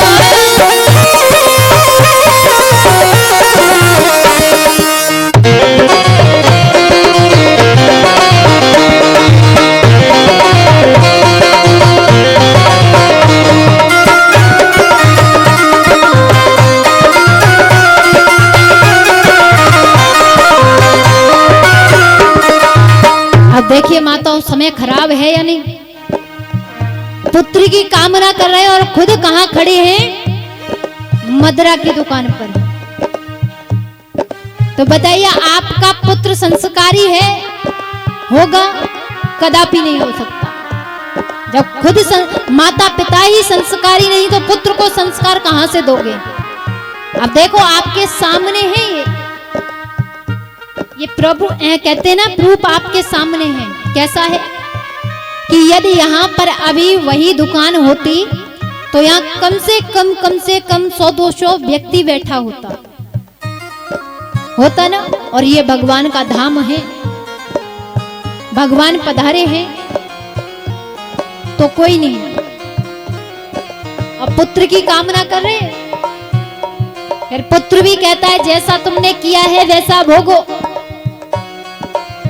फिर भगवान के मंदिर जाकर के रोते हैं। यौवन अवस्था में कभी मंदिर नहीं गए, यौवन अवस्था में कभी कथाएं श्रवण नहीं की, पर अंत में जब दुख पड़ा तब मंदिर गए। तो फिर आजकल के लड़कन को देखो भैया ढोर, टच मोबाइल हाथ में तो करत फिरत है फोन। अब देखिए आज का समय बड़ा विचित्र है। कैसा है कि आज का समय ऐसा हो गया है, ना तो आप एक बेटी की पहचान कर सकते हो, ना ही एक बेटा की। एक जगह हम कथा कर रहे थे, वहां पर एक बेटी थी, वो छोटे छोटे बाल रखे हुए थी, पैंट शर्ट पहने हुए। तो एक बाबा ने कहा, अरे हटियो छोरा परेकू। जैसे ही कहा कि हटियो छोरा परेकू, अब वो जो लड़की थी वो उसके बाबा के मुखार बिंदु की ओर निहारने लगी, मुख की ओर निहारने लगी और कहने लगी, अरे बाबा तो दिखाई नहीं देवे। क्रोध में एकदम। बाबा कह रहे, चौरे तू क्रोध काहे को कर रहे हो है? मैंने तो यही कही हटियो परेकू। वह बेटी कहने लगी, अरे बाबा तू चश्मा लगा ले तो दिखना रही मैं बेटी हूं, बेटा नहीं हूं। तो देखो महाराज, आज का समय ऐसा हो गया कि लड़की खड़ी है, जब भी आप उसे पहचान नहीं सकते। क्यों? क्योंकि जो वस्त्र पुत्रों के हैं, पुरुषों के हैं, वो बेटियां पहन रही हैं, और बेटियों के जो वस्त्र हैं वो बेटे पहन रहे हैं। देखो कितनी सुंदर है। जब एक लड़का विवाह करने जावे तो कितना फैशन करे ना। और देखियो फैशन का कितना अलग अलग तरीका है। जब एक बेटा विवाह करने जावे तो उसके वस्त्र कितने सुंदर होवे, और फैशन का तौर बढ़ जावे उसका कि जो पैंट सेट उसकी 2-2.5 मीटर में बन जाती, वो 5 मीटर की शेरवानी पहन कर जाता है ना। और जब एक माँ और एक बेटी विवाह करने जावे तो जो वो 5-7 मीटर की साड़ी पहने 6 मीटर की, और वहां से उसका आधा ही हो जावे, यानी फिर तो वो 2 मीटर में ही बन जावे। तो ये फैशन है। तो तो मैं तो ये कहती हूँ जितनी भी बेटियां, जितनी भी माएँ बैठी हैं, पुरुषों को ही देखकर समझ जाओ, जो कहने की आवश्यकता ही ना पड़े। जब पुरुष फैशन करते हैं, मनुष्य फैशन करने लग जाता है, जेंट्स फैशन करने लग जाते हैं, तो उनके वस्त्र बड़े होने लग जाते हैं, और आप माताएं फैशन करती हैं तो वस्त्र छोटे हो जाते हैं। इसका क्या कारण है? फिर कहते हो कलयुग आ गया, फिर कहते हो कि ये समाज बेकार है, दृष्टियां बेकार है। इनकी दृष्टि समाज की बेकार नहीं है, हम बेकार हो चुके हैं। क्यों? क्योंकि हमने अपना रूप चेंज कर रहे हैं। इस स्वरूप को चेंज मत करो, हमारी संस्कृति जो है उसे अपनाओ। आप देखते हो हमारे वृंदावन में जाओ, बिहारी लाल जी के पास जाओ, बरसाने जाओ, तो आपको वहां मिलेंगे कितने सारे विदेशी जो आज लहंगा फरिया में घूम रहे हैं, जो कभी ऐसे घूमते थे जैसे आप घूमते हैं अब रोड पे। बताओ, आप अपनी ही संस्कृति को भुला दे रहे हैं। तो महाराज, आज का समय ऐसा हो गया है कि बेटी को पहचानना बड़ा मुश्किल हो गया है, पुत्र को पहचानना बड़ा मुश्किल हो गया है। इसीलिए कहते हैं कौन लड़की कौन लड़का राम जाने, कौन लड़की को लड़का राम जाने, कौन लड़की कौन लड़का राम जाने, आगे का लड़का राम जाने, आगे का होए रे भैया राम जाने, आगे का होए रे भैया राम जाने, आगे का होए रे भैया राम जाने, आगे का होए रे भैया राम जाने, आगे का होए रे भैया राम जाने। बोलिए श्रीमद् भागवत भगवान की जय हो, भक्त वत्सल भगवान की जय हो, वृंदावन धाम की जय हो। तो महाराज, आत्मदेव महाराज कहते हैं कि यदि आपने पुत्र प्राप्ति का वरदान नहीं दिया तो सत्य कहता हूं मैं अपनी मृत्यु यहीं पर निश्चित कर दूंगा, यानी सिर फोड़ करके मर जाऊंगा यदि आपने मुझे पुत्र प्राप्ति का वरदान नहीं दिया तो। अब संत जी कहते हैं कि आपको पुत्र ही चाहिए? बोले हाँ। तो संत जी ने अपने झोली में से एक फल दिया और फल दे करके कहा कि अपनी पत्नी को खिला देना और आपके यहाँ पर दिव्य संतान की प्राप्ति होगी। सारे नियम बता दिए। अब बड़े प्रसन्न हो करके आत्मदेव महाराज पुनः अपने घर वापस लौट करके आए और आकर के वह फल जो है अपनी धर्म पत्नी की झोली में दे दिया और कहा कि इस फल खाने से संतान की प्राप्ति हो जाएगी। सारे नियम बता दिए। फल ले जा करके अपनी सहेली के पास पहुंचती है और मन ही मन विचार करने लगी और कहने लगी गर्भ धारण करना हमारे वश की बात नहीं। और गर्भ धारण भी हो गया तो फिर महाराज कहीं सुखदेव जी की तरह 12 वर्ष गर्भ रह गया तो। और जब बालक होता है तो लालन पालन भी करना होता है और लालन पालन करने में बड़ा तकलीफ होती है, बड़ी परेशानी झेलनी पड़ती है। जाकर के अपनी सहेली से कहने लगी देखो मैं गर्भ धारण नहीं कर सकती। तो सहेली ने कहा यदि आप गर्भ धारण नहीं कर सकती, इस समय मैं गर्भ धारण कर रखी हूं। यदि आपको संतान चाहिए तो मेरे पास अभी गर्भ धारण है, समय आने पर मैं आपको संतान दे दूंगी, लेकिन इसके बदले में आप मुझे धन दे देना, क्योंकि उनके यहां पर धन अधिक था और सहेली के पास धन नहीं था, संतान अधिक थी। अब क्या हुआ, धीरे धीरे इधर धुंधली देवी ने अपने पति से कहा कि मेरा गर्भ है। ब्राह्मण देवता बड़े सरल थे, उन्होंने सोचा गर्भवती हो गई है, अब समय आया तो अपनी जो सहेली थी उनसे फल जो दिया था वो लेकर के आती हैं और ला करके गौ माता को खिला देती हैं। इधर गौ माता को फल खिला दिया और समय आने पर सहेली के पुत्र हो जाता है। उस पुत्र को ला करके स्वयं प्रसूत का गृह में लेट जाती हैं और ब्राह्मण देवता से कहती हैं कि मेरे पुत्र हुआ है। पुत्र की खुशी में प्रसन्न होकर के ब्राह्मण देवता बड़े आनंदमय होते हैं। जब ब्राह्मण देवता बड़े आनंदमय हुए, बड़े गदगद होने लगे, उन्होंने बड़ा ही सुंदर जन्म उत्सव पुत्र का मनाया और इधर मन में विचार किया कि मेरा नाम आत्मदेव है तो पुत्र का नाम भी परमात्मा रखूं। अपनी धर्म पत्नी धुंधली देवी से कहा तो धुंधली देवी ने कहा कि देखो मेरा नाम है और मेरे नाम जैसा ही मेरे पुत्र का नाम रखो, क्योंकि 9 महीना गर्भ में मैंने धारण किया है। ब्राह्मण देवता सरल होने के कारण उन्होंने उनका नाम, उनके पुत्र का नाम धुंधकारी रख दिया। अब धीरे धीरे जो फल गौ माता को खिलाया, उसके 3 महीने के बाद गौ माता ने भी एक पुत्र को जन्म दिया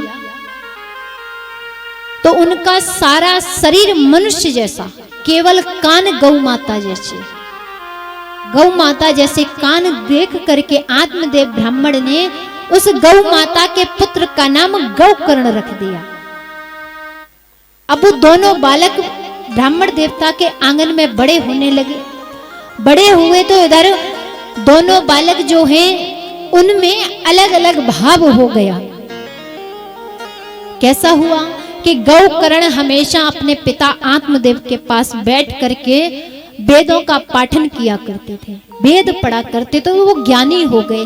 धुंधकारी ने कभी इसके ऊपर कभी उसका मन ही नहीं किया कि हम भी जिस प्रकार से गौकर्ण पिताजी के पास बैठ करके कथा श्रवण करते इसी प्रकार हम भी करें। नहीं, वो अपने खेल कूद में अपना जीवन बिता रहे थे। जब खेल कूद में जीवन बिता रहे हैं, धीरे धीरे बड़े हुए, यौवन अवस्था को प्राप्त हुए तो वो संगत से बिगड़ गया। संगत से बिगड़ा तो मदिरापान करने लगा, मांस वचड़ करने लगा और जुआ इत्यादि खेलने लग जाता है। तो इधर एक दिन मदिरापान करके धुंधकारी जब महलों में आया, ब्राह्मण के आंगन में आया तो ब्राह्मण देवता ने देखा और देख करके कहा, अरे धुंधकारी, तूने हमारे स्वर्ग जैसे घर को नरक बना दिया है। तुझ पे तो धिक्कार है, तू तो मेरा पुत्र ही नहीं होता तो अच्छा हो। जैसे ही पिता ने कहा तो इधर धुंधकारी अपने पिता से कहता है कि आप इस घर को छोड़कर क्यों नहीं चले जाते? जब मैंने इस घर को नरक बना दिया है तो घर छोड़कर चले जाओ। पुत्र की बात सुन करके हृदय में बड़ा क्रोध हुआ, हृदय उदास हो गया, मन उदास हो गया। रात्रि में नींद नहीं आई तो गौकर्ण ने जाकर के आत्मदेव जी को उपदेश दिया कि कौन किसका पुत्र है, कौन किसका पिता है। उपदेश सुन करके उसी समय आत्मदेव रात्रि में ही घर छोड़ करके वन में चले। इधर धुंधकारी ने देखा कि पिता तो चले गए, अब माता है। अब माता से सोना चांदी मांगने लगा, पैसा इत्यादि मांगने लगा। माँ पहले से ही माँ ने उस बालक को चढ़ा रखा था, यानी जो मांगता था वही प्रदान कर देते थे। अब धीरे धीरे सोना चांदी मांगने लगा। मांगने के बाद अब माँ के पास नहीं रही जब कोई वस्तु तो माँ को सताने लगा, माँ को मारना पीटना प्रारंभ किया। तो माँ भी कहती कि ऐसे पुत्र से तो मैं बिना पुत्र के ही ठीक थी। वह भी रात्रि में गई और कुएं में गिर करके आत्महत्या कर लेती है। इधर माँ कुएं में गिरकर मर गई, पिता जो है वो वन में चले गए। गौकर्ण जो है वो तीर्थ यात्रा के लिए चले जाते हैं। बच्चा केवल धुंधकारी। धुंधकारी ने देखा अब मुझे कोई टोकने वाला, कोई डांट लगाने वाला नहीं है। उसने 5-5 वेश्याओं को ला करके घर में रख लिया और घर में रखा। उन वेश्याओं को तो धन चाहिए था, धन के लोभ में उसके यहाँ आई। अब धुंधकारी से चोरी डकैती कराने लगी। कई बार राजा की नजर में भी चढ़ गया, राजा ने उसे दंड भी दिया। एक दिन वेश्याओं ने विचार किया कि कहीं इसके द्वारा राजा ने हमें भी दंड दिया तो बड़ा दुनिया में बदनामी हो जाए, क्या करना चाहिए। तो वेश्याओं ने मीटिंग करके सोते हुए धुंधकारी को एक दिन रात्रि में ही रस्सी से बांध दिया खाट में। जब खाट में बांध दिया, गरम गरम अंगारे ला करके धुंधकारी के मुख में डाल दिए। धुंधकारी जो है तड़पने लगा, चीखने लगा, बचाओ बचाओ, लेकिन कोई बचाने वाला नहीं था। चिल्लाते हुए वह जो अंगारे डाले उससे उसकी मृत्यु हो जाती है। जब धुंधकारी की मृत्यु हुई, मृत देह जमीन में गाड़ करके वो वेश्याएं जो हैं वो चली जाती हैं। सारा सोना चांदी लेकर के जब चली गई, इधर गौकर्ण को पता चला। उन्होंने गया में ही उनका श्राद्ध किया। श्राद्ध करने के उपरांत जब वो वापस आए अपने पिता के गांव में, तो रात्रि के 12 बज रहे थे। तो संत कहते हैं कि सोते हुए को कभी जगाना नहीं चाहिए। संत वही है जो साधना करता हो, संत वही है जो दूसरों के दुखों को, दूसरों की तकलीफों को हरता हो। गौकर्ण महाराज कहते हैं कि रात्रि के 12 बजे हैं, मेरे पिता का अभी महल खुला होगा, अभी अपने पिता के महलों में चलता हूं। सुबह जागेंगे जब जाकर के मैं गांव वालों से मिलूंगा। वो अपने पिता के महलों में प्रवेश किए तो गौकर्ण महाराज जो हैं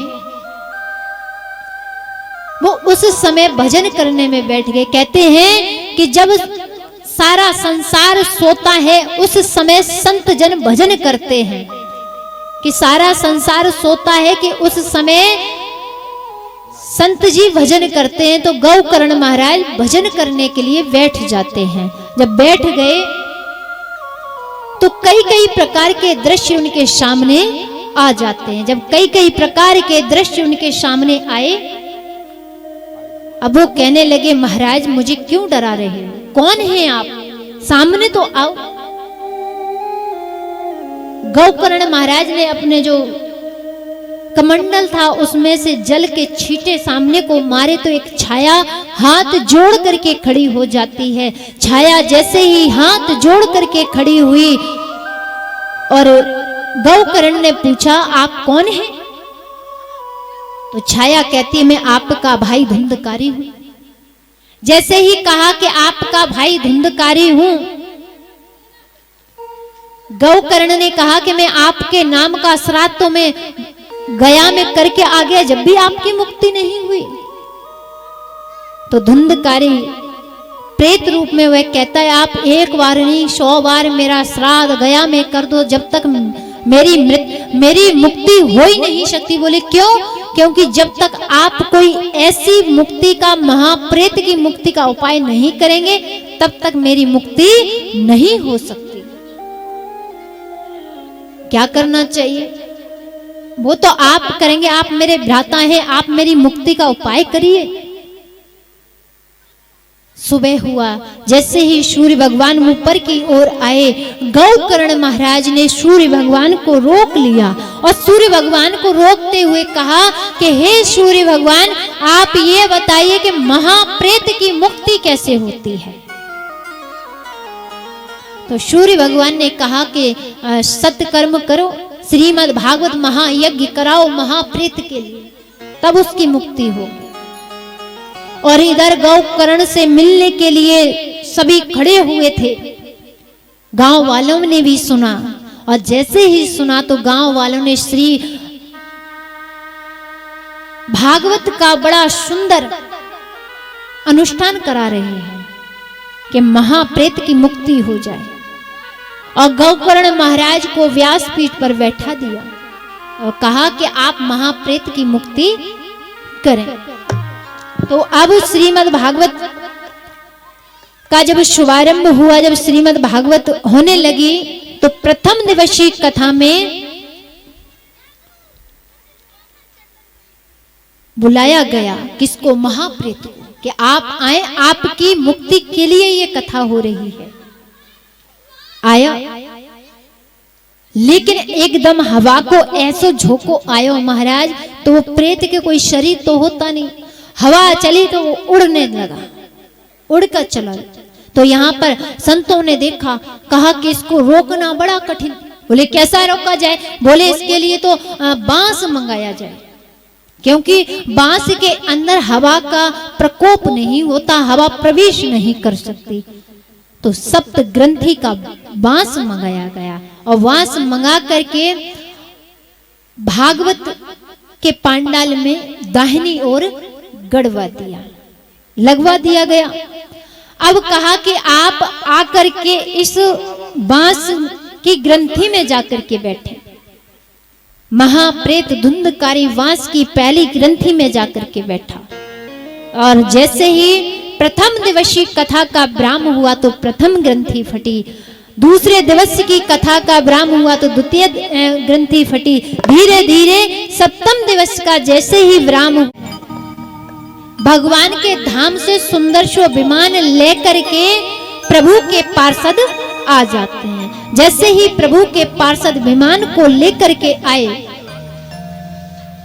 धुंधकारी उसमें बैठने को चला, तो गौकर्ण ने रोक लिया और कहा कि कथा तो हम सभी ने सुनी, हम सभी के लिए विमान आना चाहिए, आपके लिए अकेला विमान क्यों आया?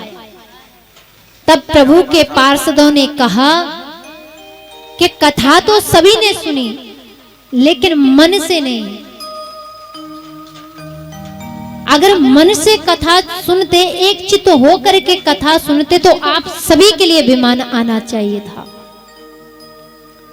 तो सभी ने कहा कि कथा मन से कैसे सुनी जाए?